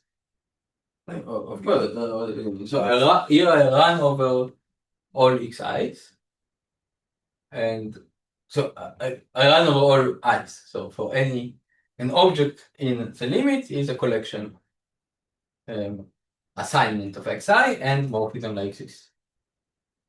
So the limit is a limit of the category ci. Yeah, but the Fij are fixed. No, If I have functors and fixes. so I have diagram, so I have to have big functors. So Fij is not in a fixed set. It's each time like often you do, like when you define a section of a vector bundle. no, So I'm just trying to understand if it's like well defined or maybe there are multiple choices for xi which generate different choices for. yeah, so there are many. You can choose any xi that you want and any Fij that you want. Of course, some choices of xi will lead to the fact that you don't have any Fij because the things have to be isomorphic. But even if you choose xi such that the things are isomorphic, it's still not a single object, so you have to choose isomorphic. So This is the usual set category theory. of All such data. okay. Data is already plural, all such data. And each element of the set is like this datum, yeah, so this piece. So morphism, and what is the morphism between such things? Two such choices. Was it a definition of objects of limit of categories or it's Yes. Object is a category which is a limit. all of diagram? What was what? It's already a limit, so This is object in the limit. Object in the limit is a collection like this. Kind of looks like diagram, but it's not a real diagram because the object lies in a different category, and the maps are not really between the objects. don't you want some universality? No. Think about it as limit of sets. What's the limit of sets? You have diagram of sets. Is it element in the limit is a choice of elements in each of the sets, such that you have an equality each time you have a morphism. So just refer the same thing. So categories are like advanced sets, yeah. So everything should be very similar to set, but just more advanced. So you choose this thing, but each time you see equality, you're forbidden to say equality. You need to say isomorphism, and you're forbidden, and you don't just say that they are isomorphic. You have to choose isomorphism; it's part of the data. Here we don't think about any properties, but we already Yeah, we not characterize the limit by a higher property, and in a sense, when you define in general category, you kind of can characterize the limit. But one of our definitions said I will just say what it represents, but then I have to first define by hand limits in sets. Of course, I can characterize the limit, and this is what we will do when we will talk about co-limit, and co-limit is much more complicated object here. But here we just construct. So what is morphism between two objects in the limit? So it's basically what you think it is. It's now alpha I of x I to xj. But now we need some commutativity of some diagram. Let's see whether I can write it. And I think commutativity just will be conditions. So maybe why do Yes. Yi, sorry. Yeah. Alpha I between xi and yi.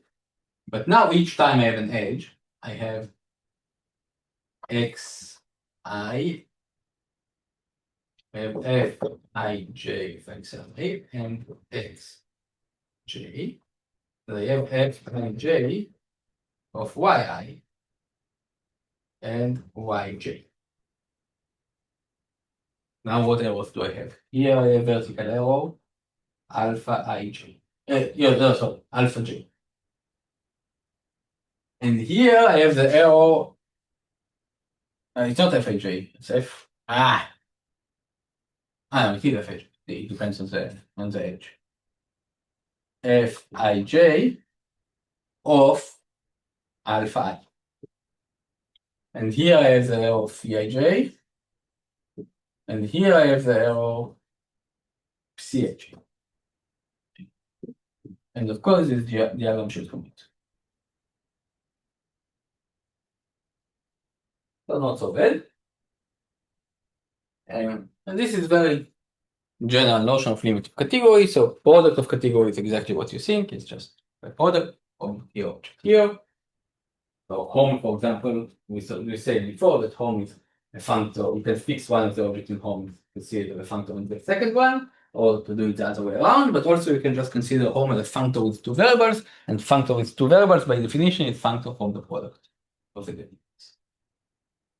And okay, so this is very nice notion. Now what happened with coproduct? And then we can go back to sets and see that in sets we kind of had a problem.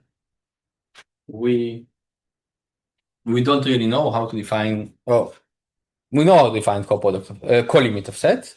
Coproduct is okay, but colimit of sets it's kind of ugly. You can take the union of all the things in the diagram, and then you just put an equivalence relation generated by the relation that if point element in a set go to element in another set, they have to be equivalent. But quotient by equivalence relation, so this is not equivalence relation, we should generate by its equivalence relation, but quotient by equivalence relation is more complicated procedure than just taking subset that satisfy something. And quotient by something which is not an equivalence relation but just generates an equivalence relation is even more complicated procedure. And now when you take this complicated procedure and make it one step more complicated by categorification, then don't be surprised that it's hard. And or maybe another way to see why it's hard, because you remember that special case of category is a groupoid, and a special case of groupoid is a group, and a special case of colimit is how do you say push out, and push out of groups it is amalgamation product, which is a rather complicated notion. So you would expect that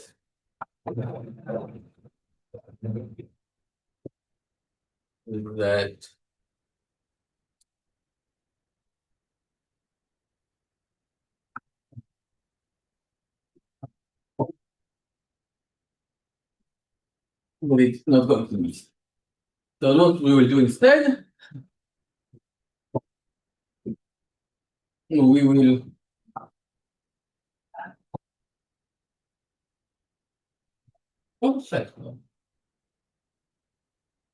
So we expect that the product of categories which corresponds to groups must be a group of their a category generated by a group, which is a product of this. yes.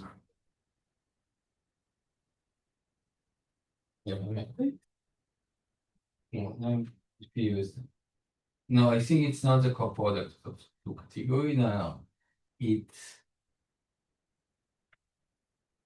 It's a push out of the two categories. The coproduct of the category is easy in Notion, because the initial object category of categories is the empty category. I didn't define what it means, but you see that there is an empty category, and there is no empty group, so it's not exactly the same. But if you take B trivial group, B equal 1, and BG and BH,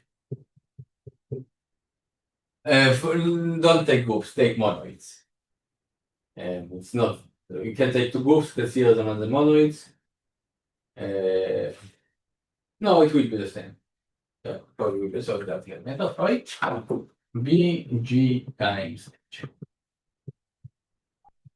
This is a column. Yeah. How do you note? Let's see it. Let's see that way. So this is the column. But if you put here empty set, the empty category, so if you just walk into columns of categories, then colimit the coproduct of categories, and coproduct of categories is much simpler stuff. It's just you put one category here, just disjoint union, no morphism between them, you have morphisms here, and you don't. So coproduct of categories is easy, but push out is already much more common. So instead of constructing it, we will, as usual, characterize it by properties. And by the way, in sets, once you define limit, you also can use the notion of limit in order to characterize what is a colimit. Because colimit is just a limit in the opposite category to sets, and then you can use it with saying what functor it represents. And we can also do it in categories, but maybe we will not start with it. So let's do the we have a graph. So as before, let's do the basically only reasonable thing we want to do. So co-limit is something that you put like directly, it's something that you put in the. So you have to have graph of the shape gamma t. So you consider the category was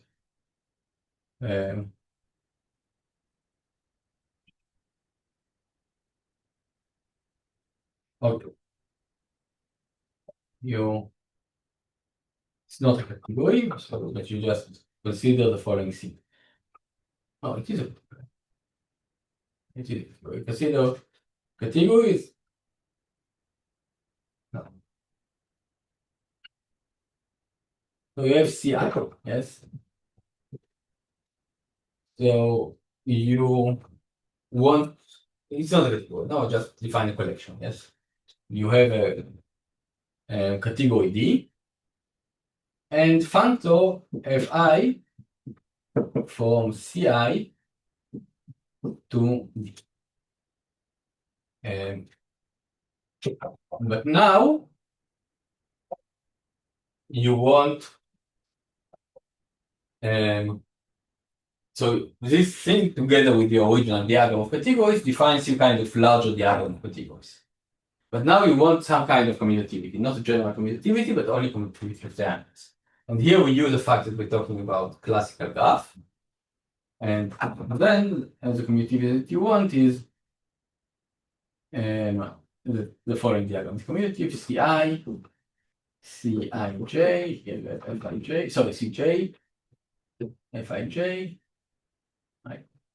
Here you have Fi, and here you have Fj, D. And then you want a morphism like this. Now we do it by single error or offense. An isomorphism Bij. So Bij is an isomorphism, maybe we'll write it. Ij is an isomorphism for first apply Fij, then apply Fj. Yeah.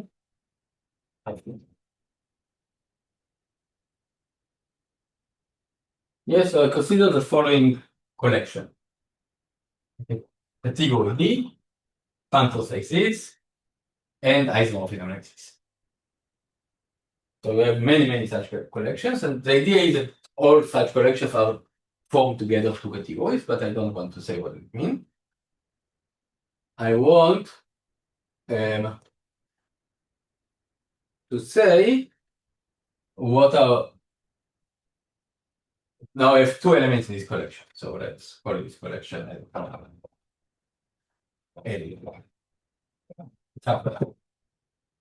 now I have D, Fi, Ej, an element of the capital L, and another D, B, fine, fine, another. And now I want to define a category of functors between these things. So category which will denote functors between these things. So let's call it A prime, A is tuple, yes. It's very confusing. Confuse me.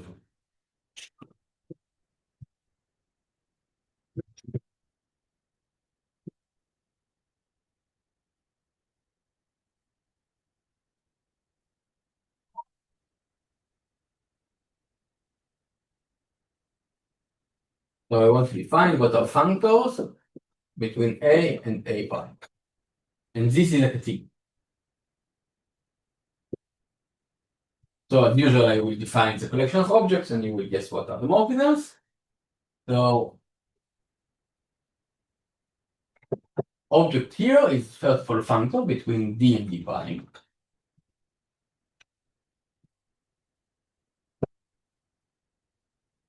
I don't want to access that, I probably need more information. Now the information going to be is that all the diagrams that I get are commutative, but again, all the diagrams now are only single triangles, so I don't need to think about something complicated. So what diagrams do I have? I have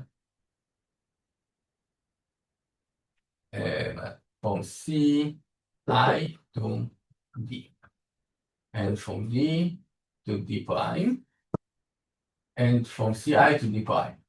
Who are these guys? This is Fi, this is F prime I, and this is G. I want to say this diagram is commutative, but I'm not allowed to say this. So instead I say first apply F I and then apply G, which is isomorphic to F I prime. I'm not allowed just to say it's isomorphic. I need to choose here lambda.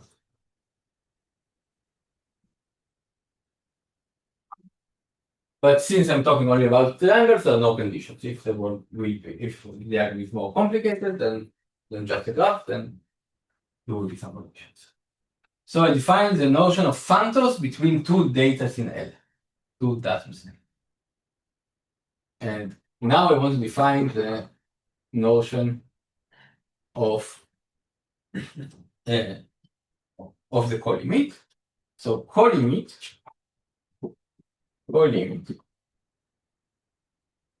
of our diagram, I don't remember how to call it, delta, no, is D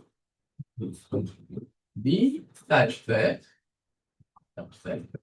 for any D prime, or maybe not D, let's call it A such that for any A in L, such that for any A prime L. So colimit should be terminal objects in the collection of ordered extension. So I want to be terminal objects. So I want to say that there exists a unique functor from A prime to A. But this is not true because the collection of all functors from A prime to A is a category. And to say that a unique object in category doesn't make sense. What does make sense is this category is equivalent to the trivial one. Such that functors from A prime to A is equivalent to the trivial one.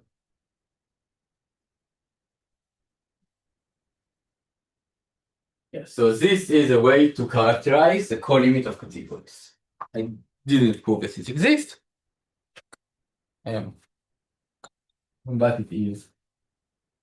You probably will prove for groupoids that the colimit exists, because then you can actually do it using amalgamation problem. Yeah, give some example. I will try, but I am not sure I have an example outside the world of groupoids, and we'll give examples for groupoids, but for non-groupoids, for now I don't have example. Okay, I can of course say coproduct. Yes, coproduct category, what I said before, but this is cheating. I want to say something about this before numbers. So what is the idea of the colimit? Is that as before with colimit in category, the usual colimit. And colimit is something that you know to map to it or map from. Map from. And maps from colimit is maps from the diagram. So what does it mean? So it's a second definition of colimit, which I will give in even less details. So we want a category D to get in L, so such that I want that func from D to, I don't know, some category E is equivalent. This category is equivalent, it should be canonically equivalent, I will explain in what sense, to the limit of the category func from Ci to E. So if I already goes all Ci and takes functors from Ci to E, I get the new diagram of categories, but kind of directed the other way around. Because before more was contravariant functor, so also func is contravariant, whatever to functor is. So if I have functor between Ci and Cj, I get a functor of the other direction here just by composing. So I get in diagram directed to the other direction, and then I can take its limit. And I want an object in this limit to be the same as a functor from D to E. And what do I actually mean by that? That in fact we have a functor to one direction. I think it's one, that's right. And we have a natural functor. If we have a functor from D to E, then we get a functor from Ci to E, because we have functor from Ci to E. And then we can compose it and get functor from Ci to E for each Ci. So we get an object in the limit of this diagram. So we have a natural functor like this. And I want this functor to be equivalent. And this is another factorization of it. So I don't know what is more confusing, this or that. Like this, in a sense, more confusing because you do two steps. You use a notion of a limit to define colimit. And this is more confusing because it was longer, but maybe it was longer just because I said slightly more details. So, yes. So one example. So we have like two extreme examples: coproduct and colimit of diagram of group points. But here you have to be a bit careful. So if you have, okay, let's talk just about push out. So I define colimit in general, but we will only think about push outs. But even push outs of two categories, it's complicated sigma. Two categories over the third one, it's complicated sigma. So we have C, C prime, and D. So such a push out is complicated sigma. Something like, okay, maybe I say something about the construction, but it's something like having union of C and D and gluing things that came from the same object in D. But if this is BG, this is BH, and this is B something, then the push out is going to be just the B of the amalgamation product. You know what is amalgamation product, yes? Yeah. B of G, BG. BG means the category with single object and morphisms are morphisms in. And now, what is push out of sets? Another degenerate example, if your category is a set, is category where home is either empty or have just one element. No, this is poset. I want a groupoid. Okay, I just want, for any set, you can construct a category just saying only identities, no other morphisms. So if it's such a category, then here you have push outs of sets. So what is push outs of sets? You take the union of C and C prime and say that two points are equivalent if they came from the same point. And this kind of have a problem because it's not an equivalence relation, so you just generate an equivalence relation. So what is push out of categories? In a sense, at one step is simpler because in categories you're not really allowed to glue objects. It's bad idea to identify two objects if they're not the same. And you don't really need to do it because you have a different way to identify two objects to add isomorphism between them. So you can just say, I take the union of C and C prime, this joint union, but I add new morphisms for any object in D. Each time I will have morphism from its image here, and if I have X and Y, X prime, X and C, X prime, C prime. This is F of G or F prime. f of x or f of z maps to x and f prime z maps to x prime. So if I have isomorphisms like this, sorry, then I want to declare x and x prime is the same, but I'm not allowed to say the same, so I want to declare them to be isomorphic. But I'm even not allowed to just declare them isomorphic, I need to add an isomorphism. So each data like this is an isomorphism between x and x prime. So like I add two morphisms, one which is isomorphism to this direction, another to another direction. But then I have to pay the price because these isomorphisms, I will not know how to compose them. So I just need to artificially add all the compositions of such isomorphisms. So such isomorphisms are not composable, it's good because they're from x to x prime. So you can never compose them with another one like this, but you can compose them with another one of the previous type.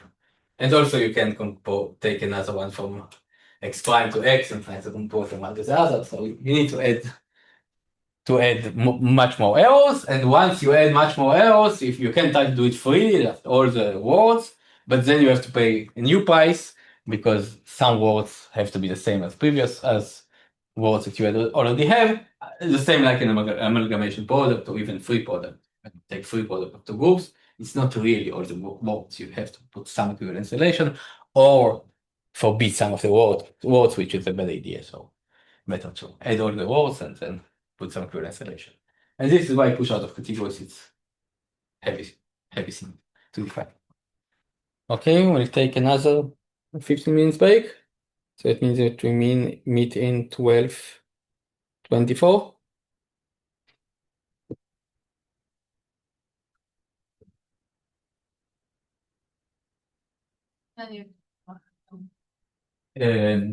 לא יודעת מה שאלה, אולי יש כאן פשוט?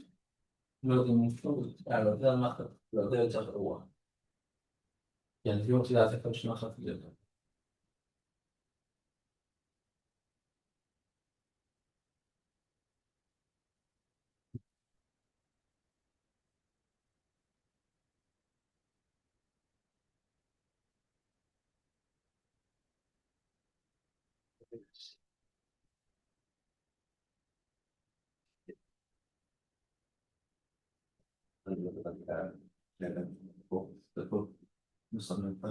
אז עובד פה מוזיאון, מתמטיקה לא. זה היחיד שלו, כן, היחיד. נגיד חבר שלי יש לי פה במשרה שזה יהודית, גימל דיפרנציאלית, אני חושב שזה אתה פוגע בכל מומים שביקר. כאילו זה נחשב קשה. זה נראה לי פוסקית יותר לי בכולם. אני חושב שבאמת נקת מנוסה קשה. אבל כאילו קשה, כאילו, או כאילו... מתאימה את דיפולטי.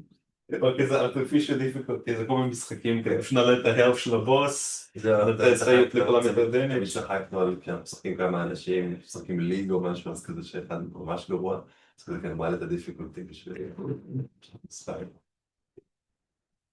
לא, אני לא יודע אם אני עושה באמת קשה, או, אני לא יודע. וזה אני שואל אותך, אתה מבחינתי המתמטיקאי. בתואר ראשון לא היה לי שום קורס שאפילו מתקרב לזה, ואני עשיתי מלא קורסים עיוניים. וגם היו לי מרצים שהם כזה improvisation, שוכחים תוכחה באמצע, דברים כאלה, אפילו אז בסוף יש לך בוי טקסט כתוב שהוא כל מה שהיה, כל מה שאתה צריך, באמת לדעת. ואז התרגול זה ממש קשה, ואני חזר על הכל ואמר את זה ממש ברור. או אין זה מתרקד. משמע זה... כאילו זה עוד נראה לי בסדר, למרות שאין לי שום גדל מושג למה זה בשביל הכלים. כאילו למה זה אפילו מקיים את התכונה שלי. אני פשוט, אני רק מנסה להבין אותך פאק ההגדרה. וזה בכלל כאילו שלך. זה לא מוקלט. בסדר, אני אף לא מסתכל.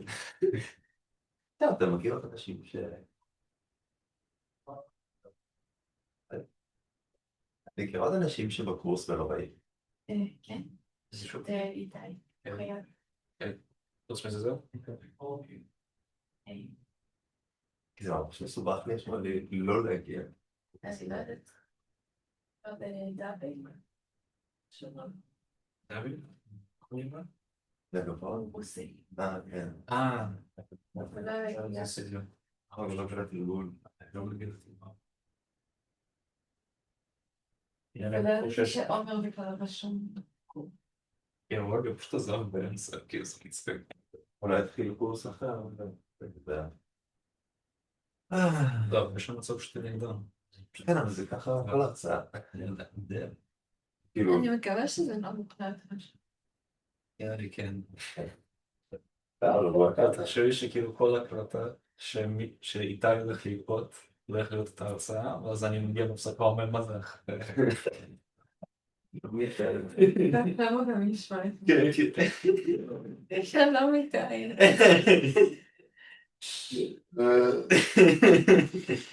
לא, אני הייתי ככה, אני מסתדר עם זה יותר טוב מאיתם. רגע, אני לוקח אותה באמת מתמטיקה עיונית עכשיו. כן. מה? את לוקחת גם גברי, לא. זה עוד קורסים במתמטיקה בנסתר עכשיו. כן, אוקיי. זה לא משנה, נכון? זה יחסית עכשיו קשה לעומת עכשיו. בשבילך. כאילו את כל הקורס, אבל נגיד זה... כאילו... זה בסדר להגיד, זה בסדר להגיד. זה קצת קשה להסביר את זה. אני כמעט בכל הרצועות לא מבינה בכל זה. ואז שאת עוברת... כן, זה שובר על הבית. וזה כאילו מסתדר. כאילו פחות או יותר. גם אבא שלי הוא סוג של מומחה.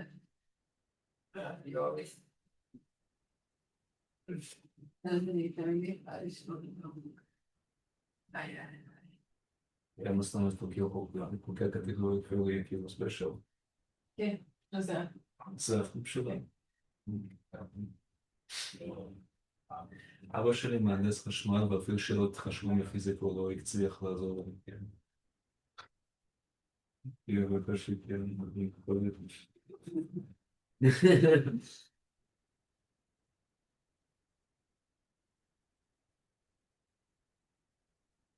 לא, אבל אני... אני מרגיש שזה מסתדר.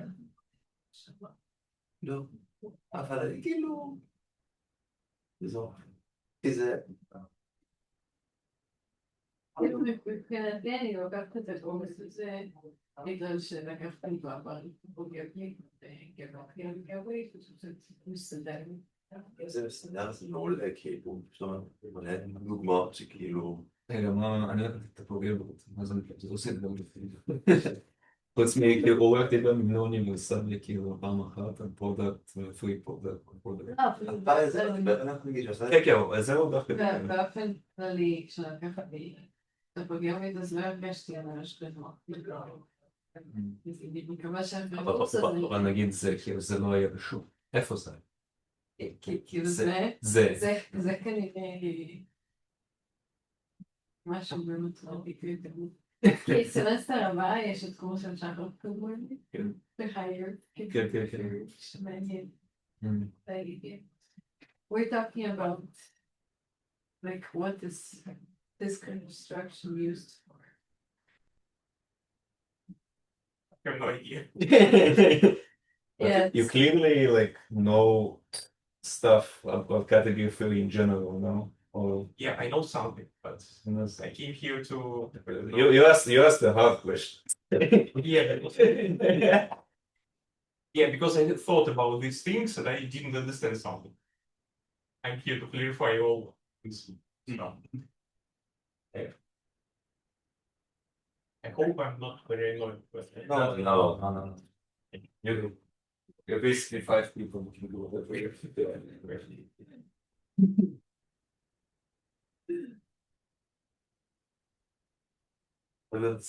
נרשמתי לסדרה הייר קטגורי, אבל... זה ממש יהיה רצמה. אני לקחתי את הפוגרמית דוגמת וזה היה מאוד קשה. טוב, הייתי ככה כאילו קורס שהוא יותר... אבל אוף. כאילו יש הרבה קורסים במתמטיקה שלנו. לא, אבל זה באמת, זה מרגיש לי חמוד כל עוד, כאילו, אני בטוח יש הסברים פשוטים לכל הדברים האלה, כי זה לא אינרנטית, זה לא יכול להיות מסובך, כי הדברים חייבים להיות מוגדרים בצורה מאוד מסוימת כדי שהם יעבדו. כאילו, אין לי הרבה מאוד חופש בחירה פה, כמה שזה נראה שהוא עושה דברים. אין פה באמת הרבה. לא יודע. אז כאילו, הפנייה הזאת של לימיט של קטגוריות זה משהו שמשתמשים בו במתמטיקה יותר מסובכת שאנחנו לא מבינים כרגע, כן? ולכן אתה לא מדגים. ולכן לא מדגים, לא בדיוק, אני בשיעור הבא או בנושא הבא אדבר על לימיטים וכל לימיטים של גרופוידים ושל קטגוריות קשורות. פשוט אולי רק, אפילו לא ירק קופוידים, פשוט ילך ביחד. אני לא זוכר, אולי אחד מהם ירק לקופוידים ושני להפוך, אני לא זוכר מי ירק. אז זה לא הרבה יותר ספחת.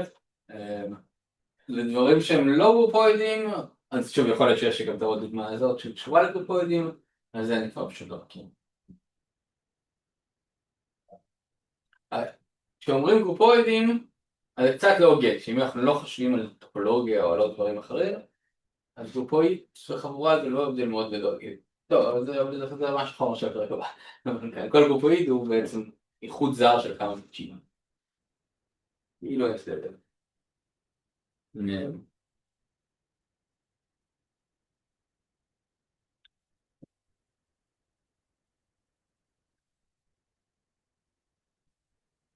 So we still have 5 more minutes.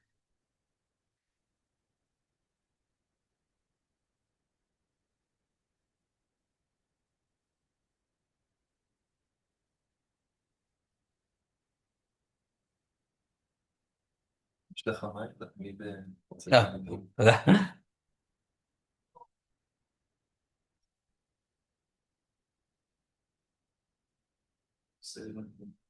As I'm advanced questions, gives me time to observe the wishes of people, because I don't need to listen. So actually keep adding, it's really good.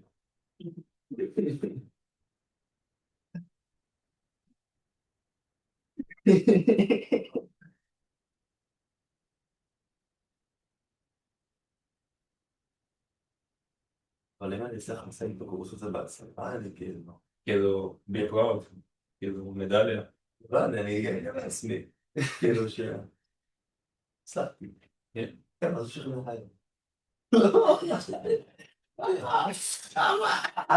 עד שאני מת. היי, ואז בשנה הבאה. היי, אפילו היי. הוא שקוד בלמת.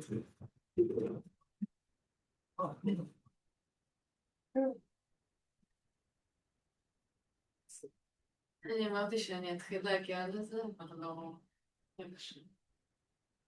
הייתה תדומים.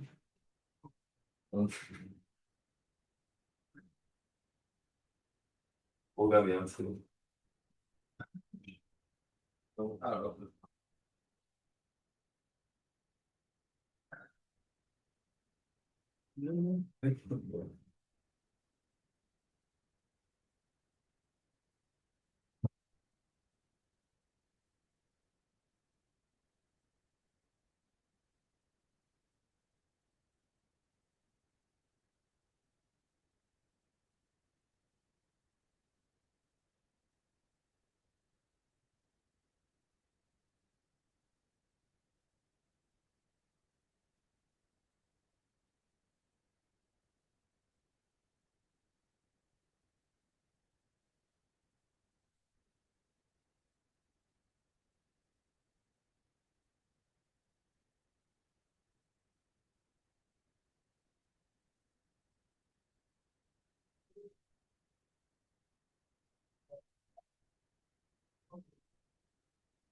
אבל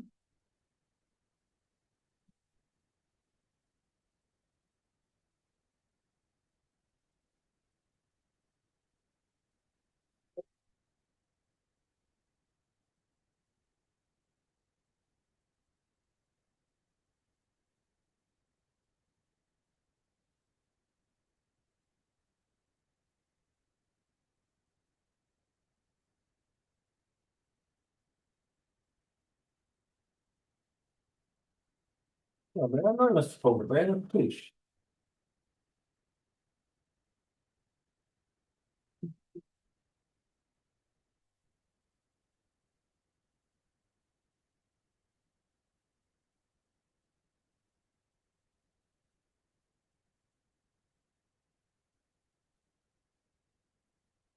Okay, so apparently chapter 5 was shorter than I thought, so we'll maybe even finish it today.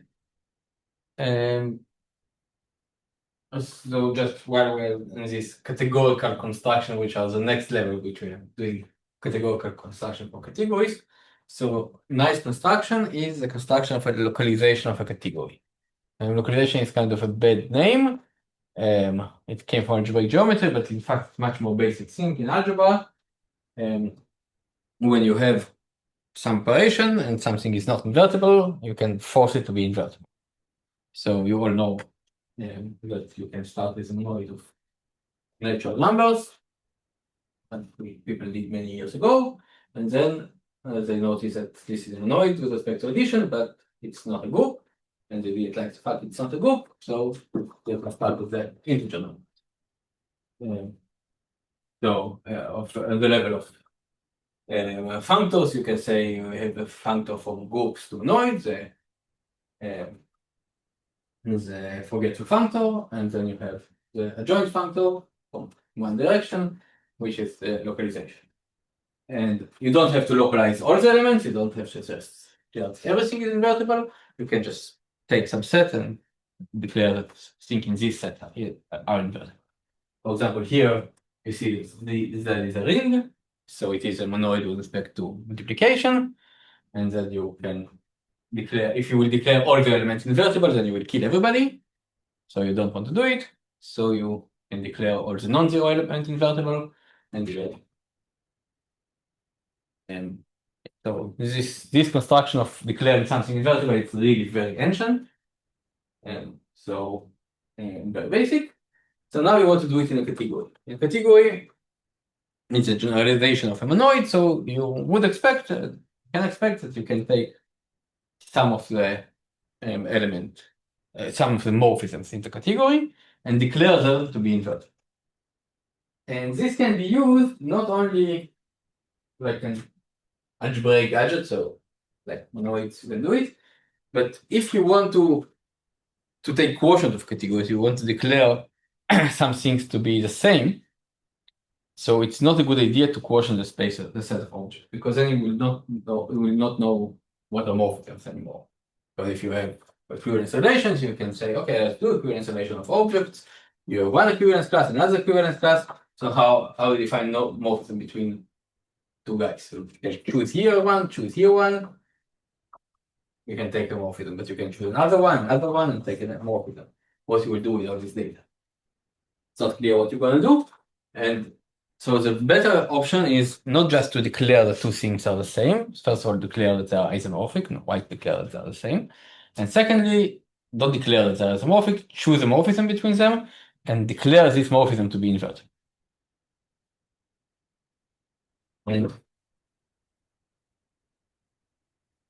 this is called localization of a category. So, and again, we will characterize it, and then we will even try to construct it. So definition, given a category C, and S inside more C.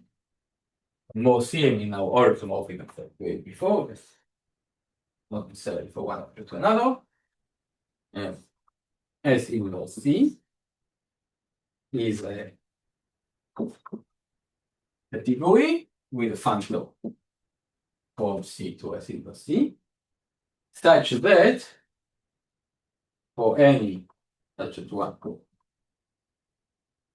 I said many words, but I didn't write it. Hope it's okay. For any S in, so any alpha in S is subset f of alpha is isomorphism. So like wider category, I can think about f of embedding. Of course, it doesn't have to be embedding.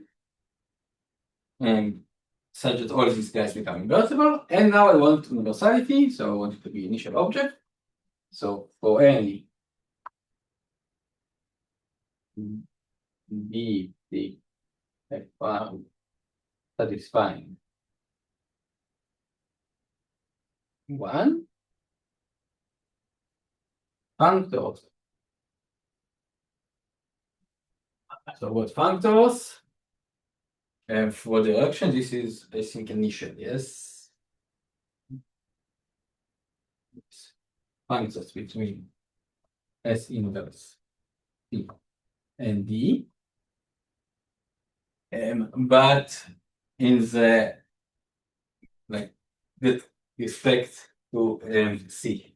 Okay, so the collection F, not F, G here, and I want this triangle of categories to compute.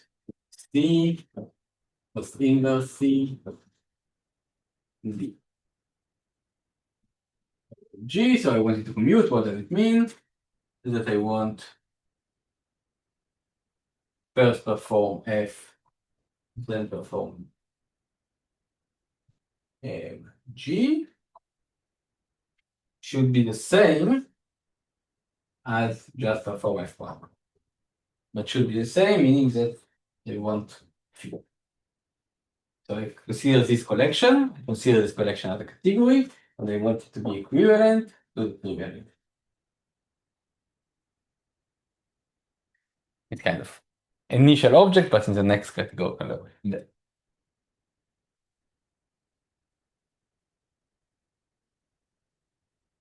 Here I will try to give examples. But let's still start with stupid examples. If we have a monoid M, we have Bm, and subset S inside M.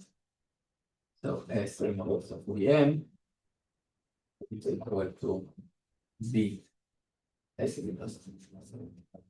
So if you have monoid, and you have a subset of morphisms and monoid, a subset of elements in monoid, you can invert them. In fact, as I say that this localization procedure is very ancient, but if you notice in both these examples, the monoid was commutative, and this is important. So for commutative monoids, it's easy to define this thing. For general monoids, it's much harder. So it's still kind of elementary, but much harder. So you have, so this is true always, but it makes sense. But it's easier to understand for commutative monoid. So if you start with commutative monoid, you can consider it as a category, and you can localize it the same like localizing the monoid, and then consider it.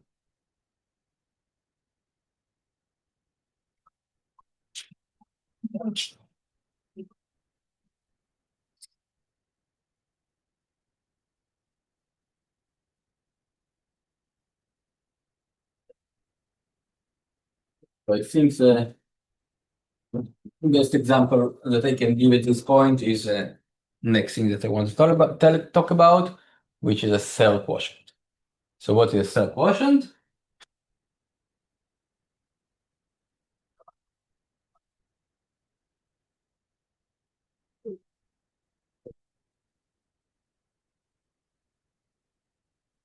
Suppose you have an abelian category A. And you have a subcategory B. And I want to kill this subcategory, just to declare all the objects in B to be the same as 0. So again, taking equivalence relations in objects is not a good idea, so I will have to do it using localization. So in order to make my life easier, I will assume that B is a cell subcategory. What does it mean? So first definition, being like a big category, billion, B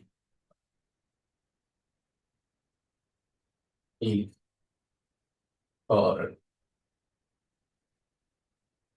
there if well, it has to be full, of course.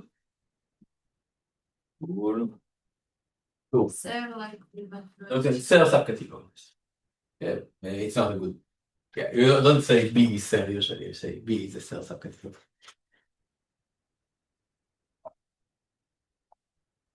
I didn't talk it correctly, of course. Sorry. you write the E at the end. E and then what? At the end. Ah. So, Like this. So just a movie. Yes, it is the fault this function. B is full, and if I have, I didn't discuss short exact sequences, but we already discussed it. So this is called short exact sequence if X is a kernel of the second map and Z is a co-kernel of the first. So if short, and then the following are equivalent, one by Y in B or isomorphic to an object in B that they can. Y in B to X and Z. So in other words, B is closed under subquotients and extensions. So what is subquotient? Sub-object is a monomorphism from an object. And in a Abelian category, sub-objects are always a kernel. And quotient object is an object with an epimorphism to it. And in a Abelian category, any epimorphism is a co-kernel. So X and Y and Z are sub and quotient of Y. And in general, subquotient is a quotient of a sub, or the other way around, that doesn't really matter. And so if it's closed under subs and under quotients, then it's closed under subquotient. So this says, so from 1 to 2 means that our category is closed under subquotients. And from 2 to 1 means that our category is closed under extensions. What is extension? We say that Y is extension of X and Z if we have short exact sequence like this. So the idea is that extension is something similar to direct sum. So X is sub and and Z is quotient. So if it would be a direct sum is always an extension, but there are other extensions. So this is a subcategory, and in this case, we know how to kill stuff, how to kill B. So we define A, the second definition, A B.